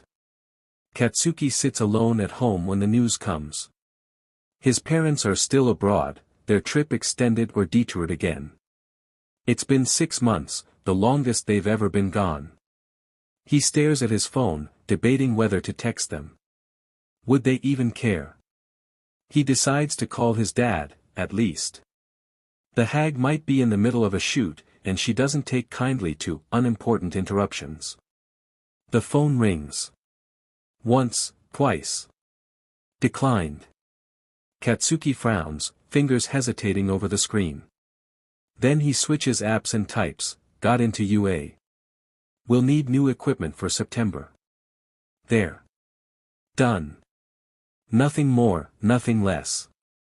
A lump forms in his throat, but he shoves it down. It's stupid. He's going to be 15 in a few weeks. Old enough to know when people are busy. His phone pings with a reply, "Congratulations, Kat. Can't believe it's already happened. Things have been crazy out here, time got away from us. We'll send extra money for your gear." Katsuki scowls, feeling a flicker of anger. They forgot. Completely. Whatever. He'll tell Kyo next time he's at the gym. Not that it'll matter. UA is bound to take up most of his evenings now anyway. Their classes run late anyway. SHT. The gym. Katsuki launches off the couch, heart pounding as his eyes dart to the clock on the wall. 4. He still has time, but he hasn't set foot in the gym in weeks. Would Kyo still let him fight? Would he even be welcome there? He bypasses getting his gloves or gym bag. And just sprints straight out the door. Slowing to a jog when he gets to the footpath. Pacing down the familiar road. Will Kyo be said? Katsuki wasn't employed, but still. He pauses upon seeing an alleyway, the one where the sludge villain was, panic crawling up his throat. The construction is nowhere to be seen, despite the damages Katsuki knows he caused. He forces a foot forward, taking the long way round. He stands outside the gym door, staring up at the cracked sign above the entrance. The weight of those missed weeks settles heavy in his chest. For a second, he thinks about turning around. No one cares if you don't show up, he tells himself. Kyo probably doesn't even remember you exist. But he likes it there, likes what it gives him. He wants somewhere he can go back to, and the gym has been that place for the last 2 years. He doesn't want anywhere else. The familiar creak, the smell of sweat and metal. The gym is deserted. He barely gets 2 steps in when he hears it, a loud voice booming from the back room. Kyo. Bakugu. The large man stumbles out. Eyes wide, he moves faster than Katsuki has ever seen. For a second he thinks he's going to be hit or something equally stupid before Kyo sweeps him up into his arms. Kyo grabs him without warning, hoisting him off the ground. Katsuki stiffens, squirming like he's trying to shove away a wild animal, a startled squawk escaping him. What the? You're alive. Kyo practically shouts in his ear, squeezing tighter for a second before setting him down. You, on the news kid. Everyone saw it. Then you don't show up for weeks. Had me worried sick, kid. Katsuki blinks, his mind going blank. Kyo's concern punches him right in the gut. Worried. About him. Heat rushes up the back of his neck. Thought you'd kick the bucket or something, Kyo mutters, stepping back with a smirk, like he's trying to shake off the emotion. Katsuki crosses his arms, trying to hide how thrown he is. TCH. I'm fine. Just busy. He shrugs, forcing his face into something neutral, though his chest tightens awkwardly. Busy. Busy. Suddenly, Kyo pulls out his phone. Kira's gonna kill me if I don't tell her you're alive. He dials, and it only takes 1 ring before a bored voice picks up. Katsuki eyes it, what would she care? What do you want? He's alive, the kid's back, put me on loudspeaker, you already are, where the hell have you been? Kira roars. Katsuki rolls his eyes, even though a small part of him feels something. He doesn't know how to describe it. What even is this? Warmth. Relief. He wasn't expecting it from these two idiots. Relax, he's here. Safe and sound, Kyo says, laughing. See? I told you he was fine. Katsuki snorts, but doesn't say anything. His eyes flick to the floor as Kira curses loudly through the phone, saying she's on her way and hanging up. Kyo looks at Katsuki with a raised brow. So, what the F, kid? Why couldn't you stop by and let us know you're alive? Katsuki shrugs again, trying not to care that it's the first time he's heard Kyo curse, trying to play it off. I had to focus more on studying and training, so I got into UA. For a second, Kyo's eyes widen, and then he lets out a whistle. That's why you were buried in those books, huh? UA. DMN, Bakugu. Didn't realize that's what you were aiming for. Katsuki shifts on his feet, unsure of how to respond to the genuine surprise and pride. He's not used to people reacting this way. Most people see his quirk and expect it. Kyo grins and slaps him on the back. Guess we'll have to step up your training then, huh? Training. Kyo gives him a puzzled look, ugly orange and yellow hair falling out of the short ponytail. Don't tell me you're quitting. Katsuki had braced himself for rejection, maybe even an insult. Instead, Kyo was talking about training like Katsuki never missed a day. It didn't sit right, but it didn't feel bad either. Kid, if you're going to be a hero, then you'll need all the experience you can get. Kyo says, it is the hero course, right? Katsuki nods, speechless. The doors slam open, and Katsuki jumps, heart racing like he's been caught doing something wrong. Kira storms in, fuming, looking like she's about to kill him. Without hesitation, she reaches out and grinds her knuckles into his scalp, even though they're the same height. He shoves her off, but his chest loosens, and it's suddenly easy to breathe in a way it hasn't been since the attack weeks ago. Kyo doesn't let him fight that night. Katsuki finds he doesn't need it. For the first time in weeks, despite the lack of fights, the usual jitters are quiet. For now, just being allowed back is enough to keep them at bay. Chapter 4, for the first day of UA comes, Katsuki wakes up early. Dresses in his room and ignores the messages from Kyo and Kira on his phone wishing him luck. They had both forced their numbers into it after his disappearing stunt. He is relatively annoyed, but he has a simple schedule. He'll be in class for 8 in the morning, out by 3 in the evening, and by 5 he can leave and swing by the gym most days. With the exception of Friday due to extra training going well into the evening. Kyo had hovered as he had filled in a timetable, the odd time he did homework in the gym's backrooms, and mentioned that there was a calendar somewhere he could throw up. Katsuki had glowered, and told him to mind his business, but penciled it in. Saturdays were for fighting and training, Sundays he would spend studying and doing whatever. A green scrawl joins it, dating Katsuki's fights and the times he's allowed. He doesn't write the day his parents are coming home for the first time in 6 months and 3 days, he still has about a week until they are home. Katsuki isn't sure what he should do. Katsuki feels like he shouldn't be there, like he's just been house-sitting in someone else's life. The furniture is untouched, the fridge too organized, like he hasn't lived here at all. It's all too neat, too perfect, not like his. Not like a home. He goes to UA.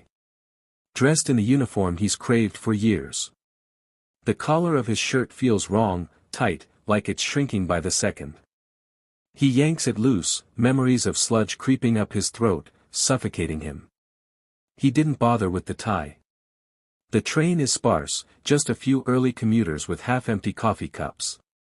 Katsuki stands, arms crossed, eyes narrowing at nothing in particular. He's not here to relax, he's here to buckle down and do some work. And if he wants to keep on track, to have an agency straight out of the gate, he hasn't got time to waste. The train slides gently to a stop, and the doors hiss open. Katsuki adjusts his bag, slung over one shoulder, and stomps down the street. Older students float in packs around the gate, chatting. He overhears conversations about hero work, internships, and a few complaints about the workload. There's casual quirk usage, it interests him. Just being able to use your quirk to its limits, and push past them. It's why he's here, it's why he's going to become number one. Several mixed groups catch his eye, students from different courses. Business studies talking with support, general studies mingling with the heroics course.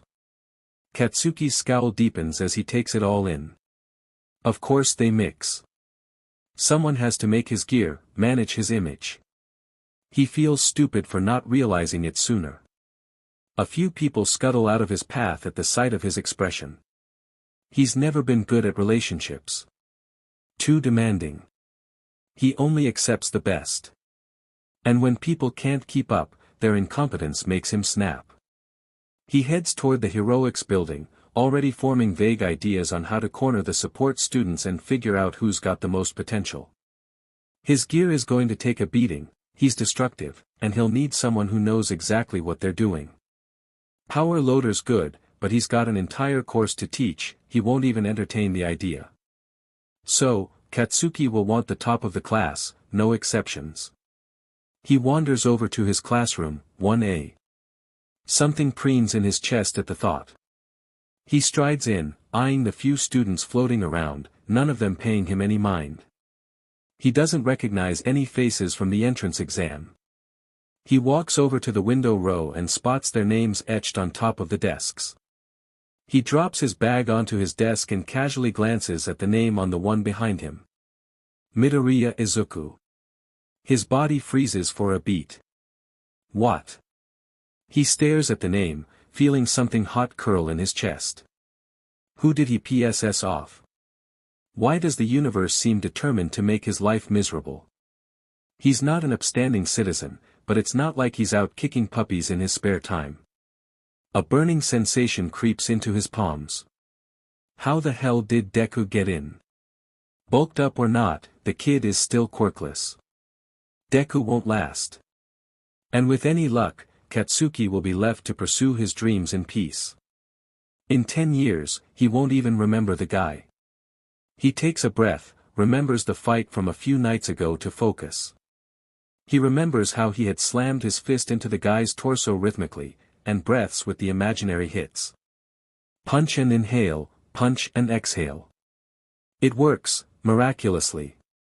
Maybe Kira had a point when she started beating him up 3 years ago, maybe it was all in the breathing. He slumps into the chair, no teacher to be seen. Katsuki throws up his feet on the desk, leaning back. The walls are bare of posters, the windows spotless. There's a lumpy yellow bag behind the podium. Before he can inspect it further, a tall guy with glasses storms over. Red in the face. He feels a sharp spike of irritation flow through him. Katsuki feels vindicated that they're both becoming heroes, it means he's going to get to punch this guy at some point. I am Tenya Ida, he declares, sounding foolish with his overly formal language. And I must insist you take your feet off of school property. Katsuki rolls his tongue in his cheek, a smirk playing on his lips. So many insults, so little time. Did your old school put a stick up your butt, or were you born with it? The guy's eyes widen behind his glasses, and he splutters for a moment. But before he can dig his claws in deeper, find something to target, the door shuts, drawing attention, and standing in it, the bane of Katsuki's existence. Deku. His face pulls into a snarl automatically, across the room Deku squeaks. The yellow bag stirs. A tall man crawls out of it, hair disheveled and eyes half-lidded, clearly having been pulled from sleep. The class is momentarily rendered speechless, all eyes locked on the bizarre scene. Katsuki feels a growing sense of dread settle in his stomach. That's his teacher. For F's sake. Aizawa Sensei, who Katsuki was quickly learning to begrudgingly respect, was a hard ass. He didn't pull any punches. After leading the class to a training field, he explained the first test, a quirk apprehension test. The last time Katsuki had done one of these was back in elementary school, when everyone else had their quirks too. Except Deku. Sensei's voice cut through Katsuki's thoughts. The lowest performing student will be expelled. There goes Deku, Katsuki thinks, his smirk tugging upward. His hero career was short and pathetic. Fitting. Katsuki was called out first. He steps forward, confidence radiating from every movement. Aizawa handed him a ball and pointed to a marker. Throw it as far as you can. Katsuki could feel the eyes of his new class boring into his back. Sensei wanted far. Katsuki would give him far. He took a deep breath, winding his arm back, sweat collecting in his palms. The familiar sweet, sharp scent reached his nose. His lips twitched into a grin as he swung his arm forward, triggering an explosion. Boom! The air cracked with the force, and Katsuki's grin widened as dust kicked up all around him. Someone shrieked in the distance, and he felt the satisfying pressure push the nearby students back. When the dust settled, he could see the shock rippling through the group. He had literally blown them away. Sensei's expression remained as impassive as ever. He glanced at his digital reader and held it up for the class to see. 906 meters. Sensei's eyes flicked up from the device, landing on Katsuki with a barely perceptible nod. It was small, maybe even dismissive, but Katsuki latched onto it anyway. Acknowledgement. Good. Deku has a quirk. Deku has a quirk. A strong one, strong enough to shatter his bones with every use. Katsuki's breath hitches, acid liking up his throat. The same Deku he's known since they were 3, quirkless, useless Deku, has been lying to him. To everyone. Was it funny to him? Was Deku laughing every time Katsuki trained, every time he pushed himself to be the best, while sitting on a quirk so powerful it breaks his own body? Katsuki's mind races, his thoughts swirling like wildfire. He doesn't care. He couldn't care less. Except he does. A lot. His hands curl into fists, heat flooding his palms. What the F? From the corner of his eye, Katsuki catches Sensei, no, pro-hero Eraserhead, watching him closely, one hand resting on his capture weapon. Katsuki clenches his jaw, his whole body trembling with the urge to lunge at Deku. To throttle him for hiding this, for pretending all these years. Lying to him. But he can't. Not here. Not now. Only the fact that Deku didn't perform better than him in the ball toss lets him contain his rage. He speeds through the other tests, it's a hard bullet to bite. That he's not the best at everything. The gravity girl gets infinity on the toss, the teacher's pet is faster, and the red one is able to do more sit-ups. Katsuki still measures in the top 3. He's never felt this type of anger. It licks up the back of his spine, his own inadequacy fanning it.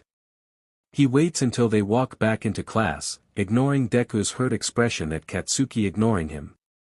The audacity only stokes the flames. Beneath the desk, Katsuki pulls out his phone and texts Kyo. I need to fight tonight. Why? Isn't it your first day? Something up? Yes or no? Katsuki watches the typing turn to online, his hands shaking. They're too hot, if he's not careful he'll need a new phone.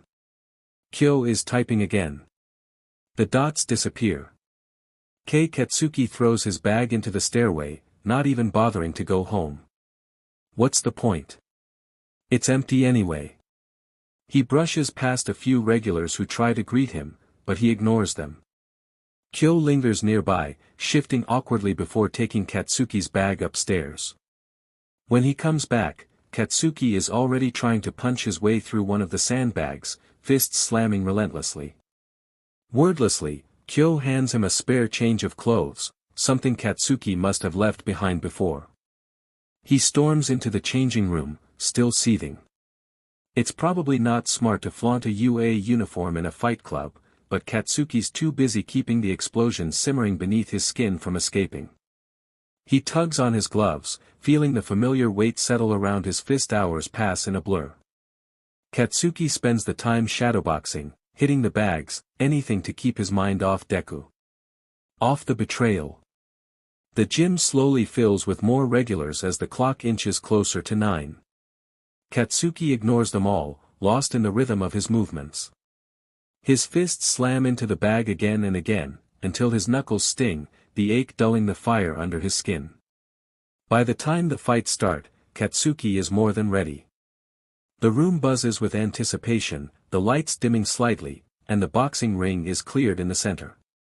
Katsuki cracks his knuckles, muffled by the cotton, feeling the heat pulse in his palms. Who's first? His voice cuts through the noise, low and dangerous. Kyo doesn't let him fight at random like the others. But Katsuki remembers Kyo saying he doesn't hold nearly as much sway as he thought he did over a year ago.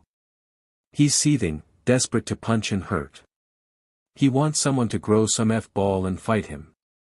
He catches more than a few people glancing at Kyo, who stays silent. It's clear they expect him to call the shots, but Katsuki knows Kyo doesn't see himself that way. Katsuki couldn't give a SHT about the politics of the Fight Club.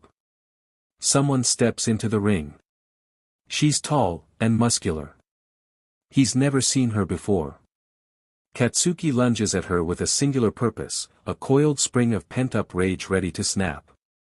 The moment their fists collide, it's clear this isn't just a match, it's an outlet for the anger that festers inside him.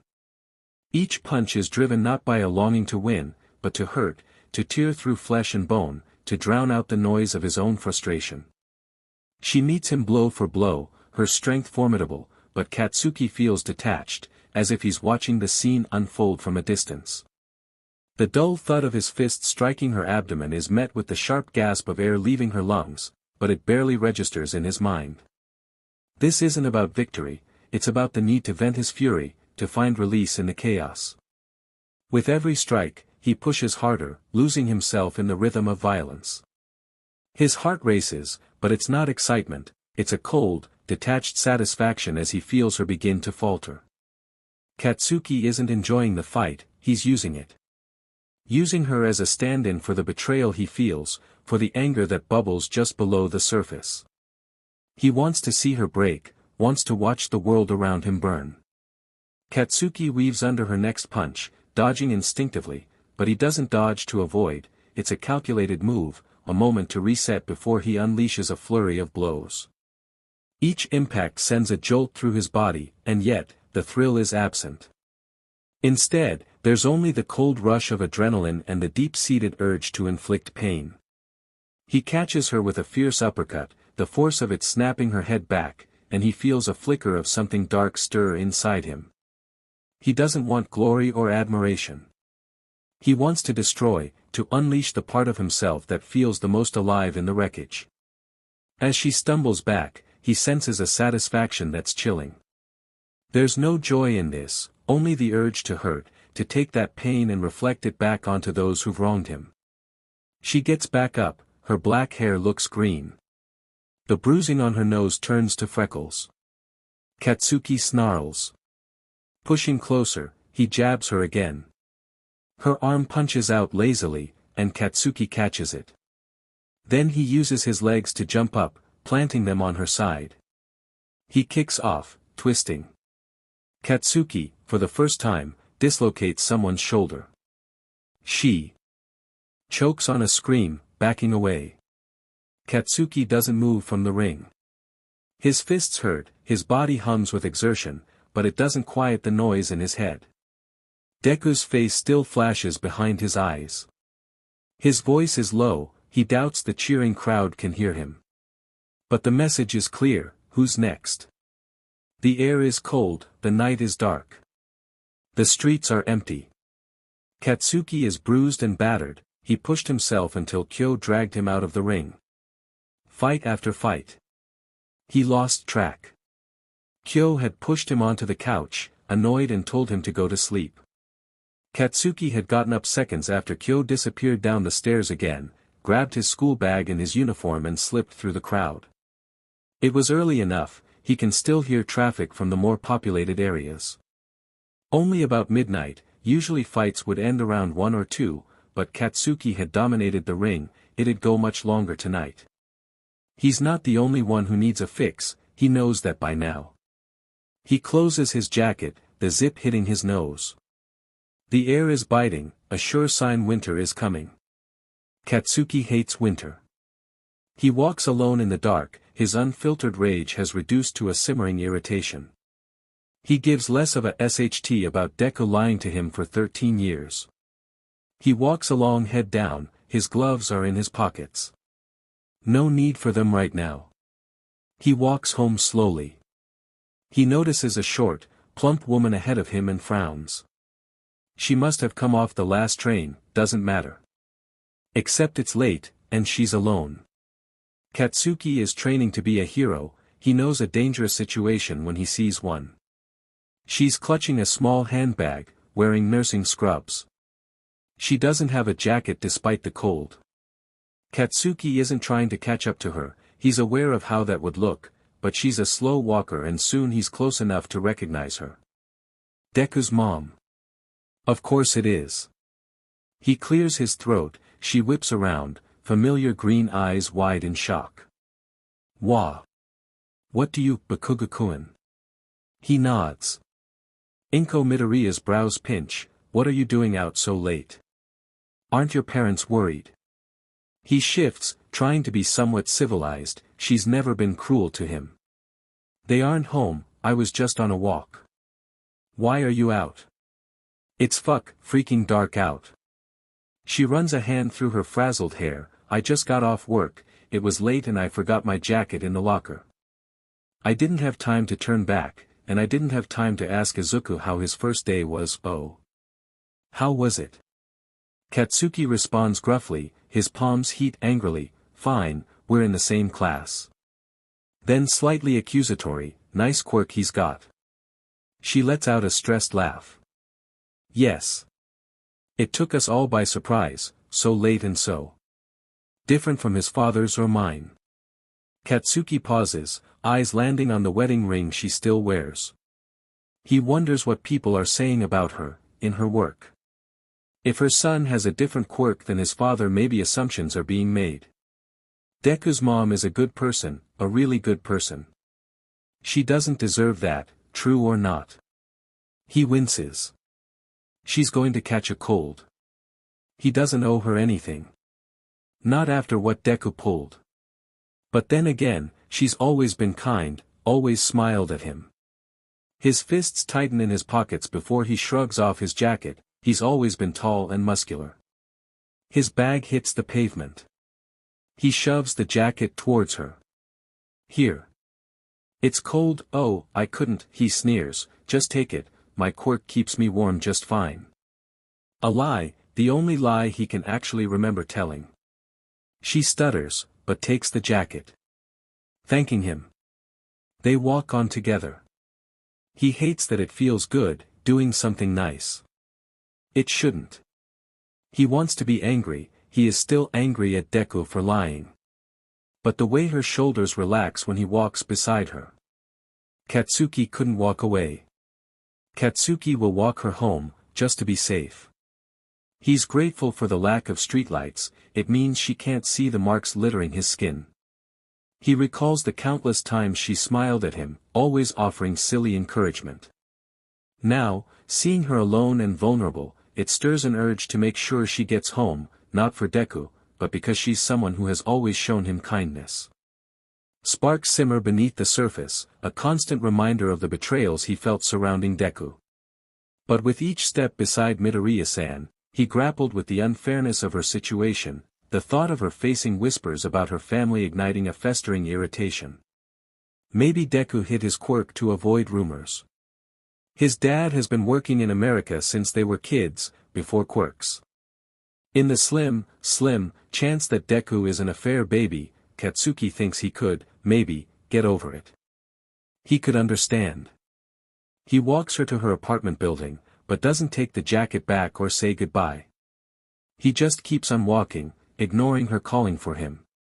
He doesn't need that jacket, designer and ridiculously expensive. He has a bunch just like it. He doesn't bother to look back. He doesn't need her thanks, doesn't need to know she made it inside. But something gnaws at him. He hates it. Hates that he cared enough to stop in the first place. The house is quiet. Katsuki lives in a good part of town, the streetlights are never broken, and the noise is never overwhelming. Everything is pristine and trimmed. He has advantages, he knows that. But, the house is still quiet when he lets himself in.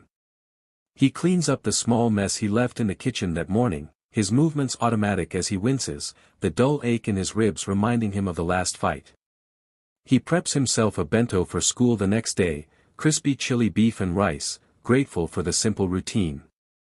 But as he places it in the fridge, he can't shake the feeling of unease. Tomorrow would bring a new round of training, even with the bruises that mark his skin.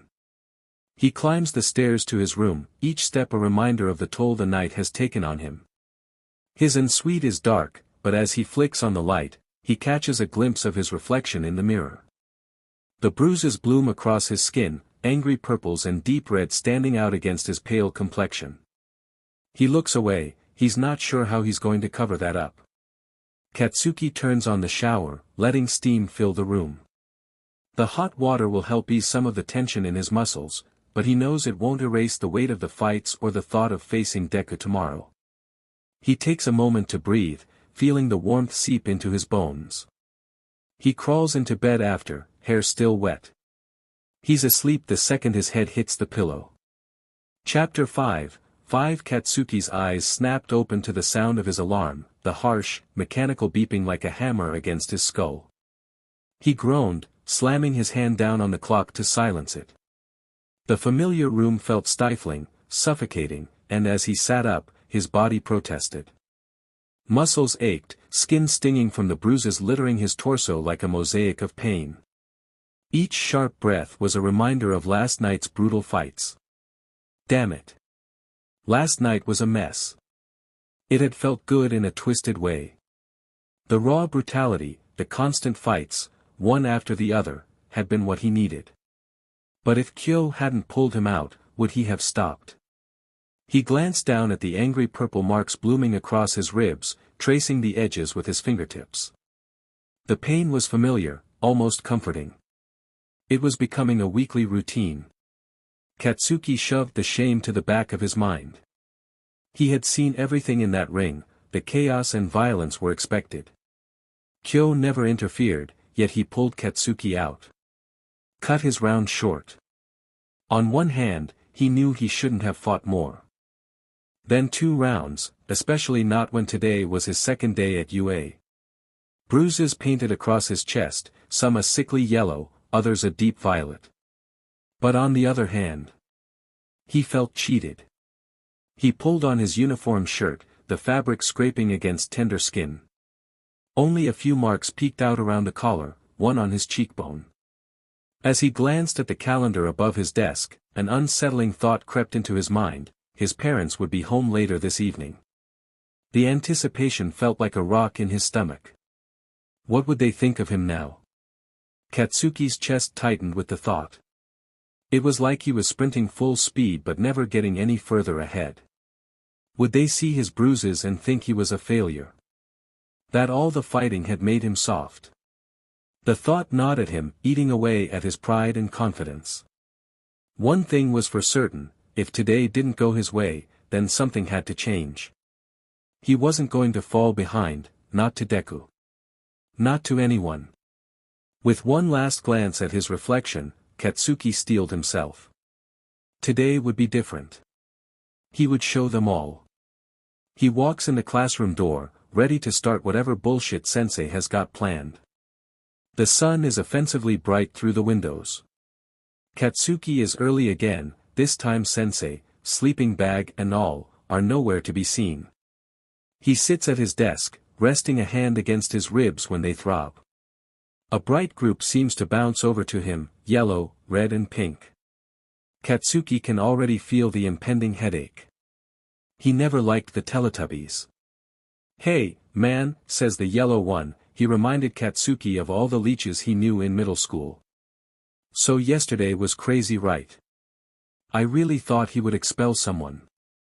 Katsuki stares at him, a little disgusted at his volume considering the early time. The red one chimes in, obviously trying to bridge the silence. Not that you had to worry anyway. What was it? 900 meters. That's super strong. What exactly is your quirk? Ah, so that's what they wanted. To sniff out the competition. Smart. Ruthless. Katsuki can respect the red one's straightforwardness. He clicks his tongue, leaning back in the chair. Explosion. I sweat nitroglycerin and can ignite it at will. The pink one waves her hands, like me. I can create acid from my skin. As if needing to prove it, a clear slime drips from her fingertips. It's only a few drops, but it's enough to burn a hole into the classroom floor. Katsuki stares, curious. And with no sign of Deku, and ergo no risk of being called a hypocrite, he decides to ask a question. Oh God, is he making friends? No, he's building bridges with potential coworkers. That's it. What type of acid? He grunts. Pinky blinks. What type? Oh hell no. Was Katsuki surrounded by idiots? What type? Is it hydrochloric acid? He snaps, chemistry compositions whirling through his mind. Sulfuric. Hydrobromic. She blinks. I think it's organic. Katsuki is actually rendered speechless by her stupidity. He can't even send her a glare. She's had her quirk all her life, and she doesn't even know the name of her acid. The yellow one pipes up, nervously rubbing his hands together. I'm electric. I mean, I can generate electricity. Katsuki can admit that it sounds useful, but he doesn't think for 1 second that this moron knows anything about his quirk either. So he doesn't bother. The red one chimes in. I get hard. What? What? The red one flushes under Katsuki's bewildered stare before lifting up a hand. His skin ripples, ridges forming like the bark of a tree. Oh, that's what he meant. What's the use of that? You're just gonna be a shield. The red head seems to deflate slightly, and before he can stammer out a response, the yellow one jumps to his defense. It's useful. He can't even be electrocuted when he's hard. Katsuki leans back in his chair, arms crossed, the throb in his ribs pulling his focus momentarily. He hadn't expected a full-on discussion about quirks so early in the morning, especially not with these wannabe heroes bouncing around him like a bunch of hyperactive toddlers. You've sparred, he asks, raising an eyebrow. Yellow rubs the back of his neck. Well, no, then what good is your quirk if you can't control it? Katsuki shoots back, unimpressed. He's willing to bet money this kid is the definition of friendly fire. The red one's face goes a shade paler. I mean, I'm still learning. Katsuki rolls his eyes, irritation bubbling beneath the surface. Learning. We're training to be heroes, not playing tag. You've got to figure that out before you end up getting someone killed. The two of them fall silent, and Katsuki can feel the tension in the air. He catches Pinky looking at him with wide eyes, probably trying to gauge whether he's serious or just messing with them. The awkward silence grows. Maybe you should try sparring with him, she says slowly, her voice a mix of caution and curiosity. Katsuki just shrugs, not my problem.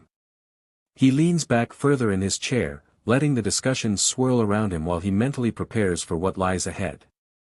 Each day at UA is a new challenge, and he needs to focus. After all, there's no room for distractions, especially not from this gaggle of shitheads. Just then, Aizawa dragged himself into the classroom, his hair as disheveled as ever, the sound of crumpling paper filling the air as he held a sheet. The moment Katsuki spotted him, he straightened up, the oppressive weight of anticipation flooding back into the room. Aizawa glanced around, his piercing gaze cutting through the chatter before he raised a brow, a silent command for quiet. Settle down. We're starting the training battle trial today, he announced, voice steady and authoritative. You'll be divided into teams and given objectives. Your goal is to learn how to work together while pushing your quirks to the limit. Got it. Katsuki barely registered the details as Aizawa passed around the paper. He squinted at it, scanning for his name. When he found it, his brow furrowed. He was paired with someone called Tenya Ida. Who the hell was that? Before he could ponder it further, a lanky figure approached him, glasses glinting in the fluorescent light, the guy practically radiating enthusiasm. Bakugu. I see we are partnered for this test. Let us do our best. Glasses exclaimed, the determination in his voice nearly overwhelming. Katsuki stared, deadpan. Oh, great. Another teacher's pet. But a fight is a fight, and Katsuki could do fighting. He let the guy's barrage of basic strategies wash over him, tuning out the incessant chatter until Aizawa finally cut in. Go change into your hero costumes. They're waiting in your lockers. Katsuki pushed himself up, eager to escape the suffocating optimism radiating from Ida. He could feel the guy's frown boring into him as he walked away, evidently picking up on Katsuki's blatant disinterest over the last 5 minutes. Hey, Bakugu. Glasses calls, scrambling to catch up. You should listen to me. Teamwork is essential in combat situations. Yeah, whatever, Katsuki shot back, a smirk forming on his lips as he strode ahead. I'll do what I want.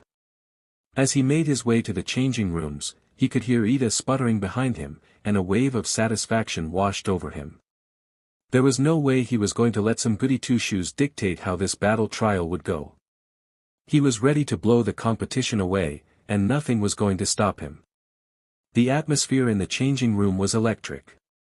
Katsuki pulled on his hero costume, a snug, form-fitting ensemble that hugged his muscles, emblazoned with the symbol of his explosive quirk.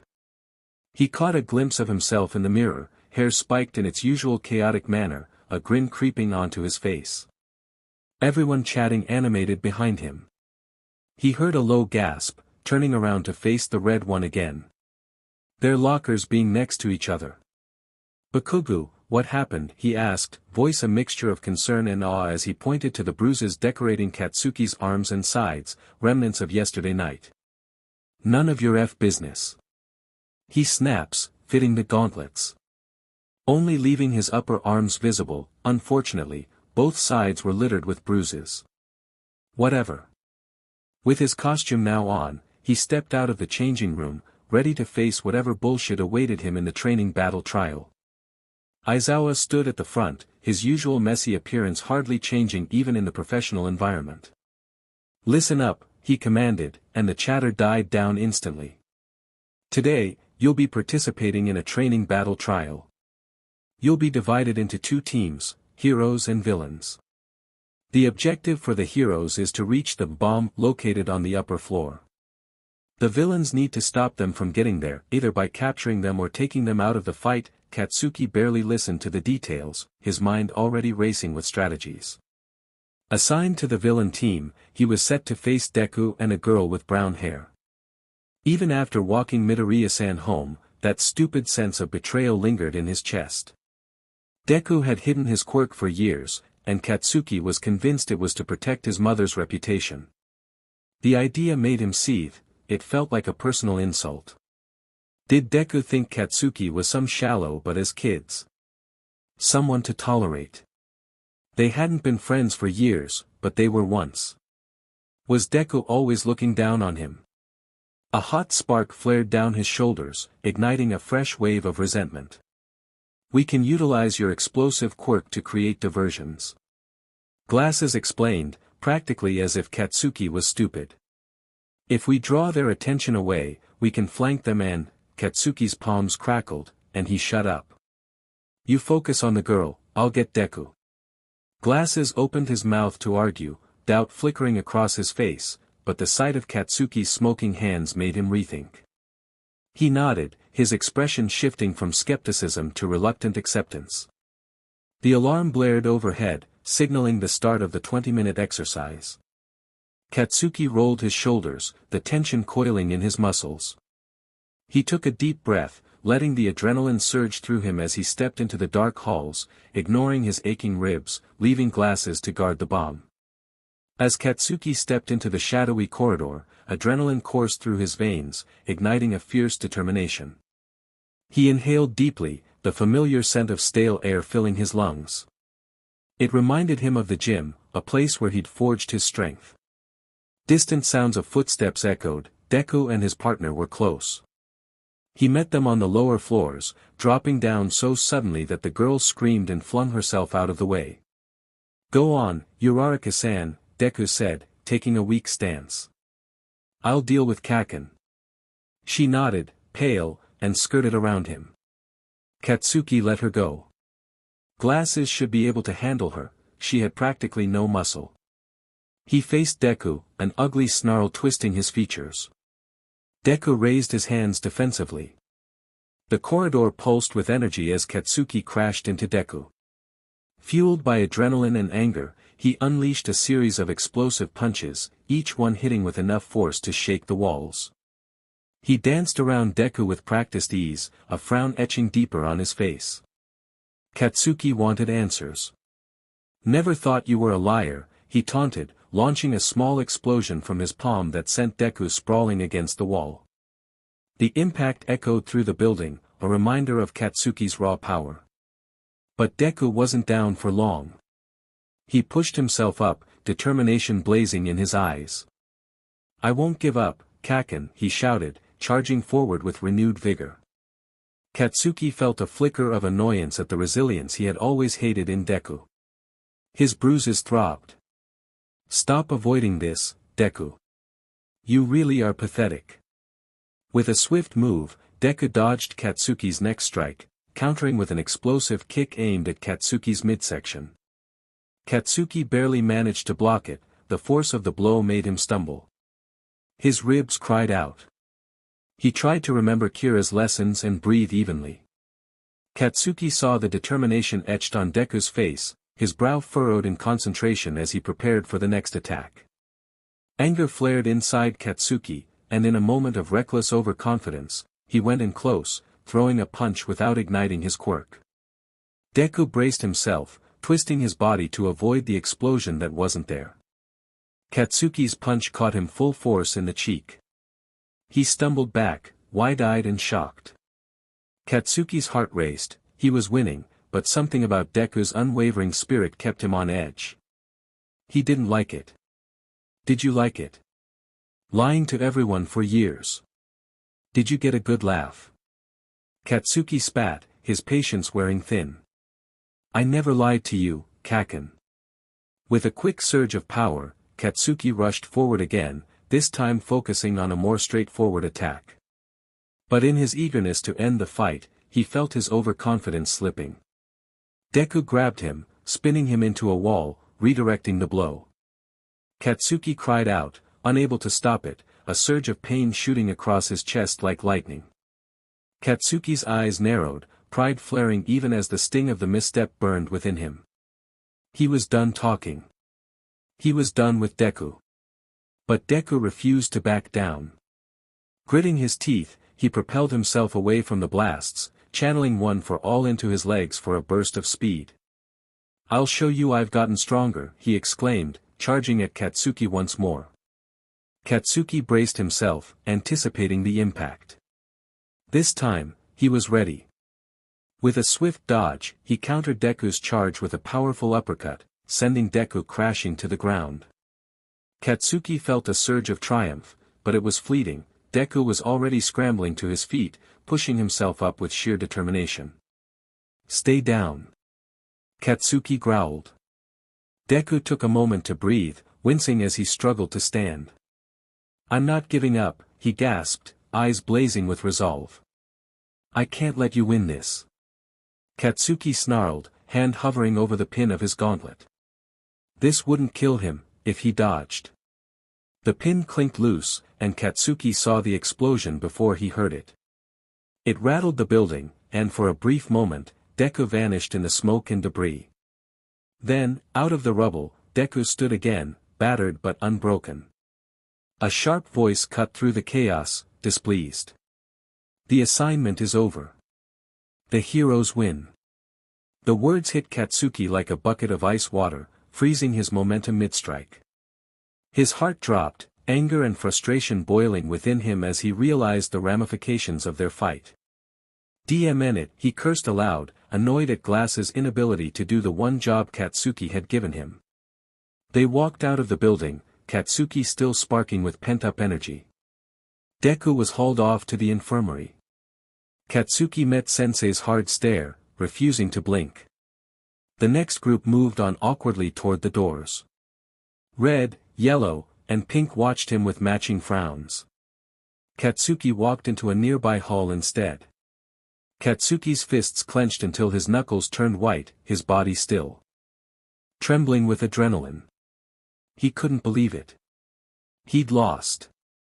Again. To Deku of all people.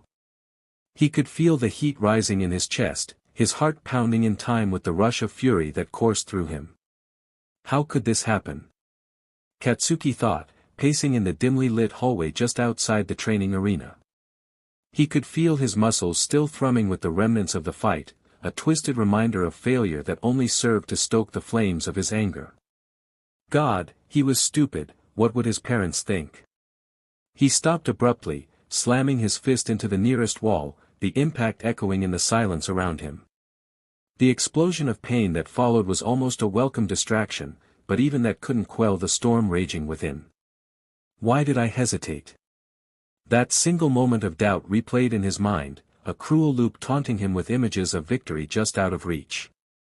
No, Katsuki shouldn't have trusted Glasses, it was one job and apparently it was one job too many. Katsuki should have put the girl down before engaging Deku, a quick slam into the wall would have been enough.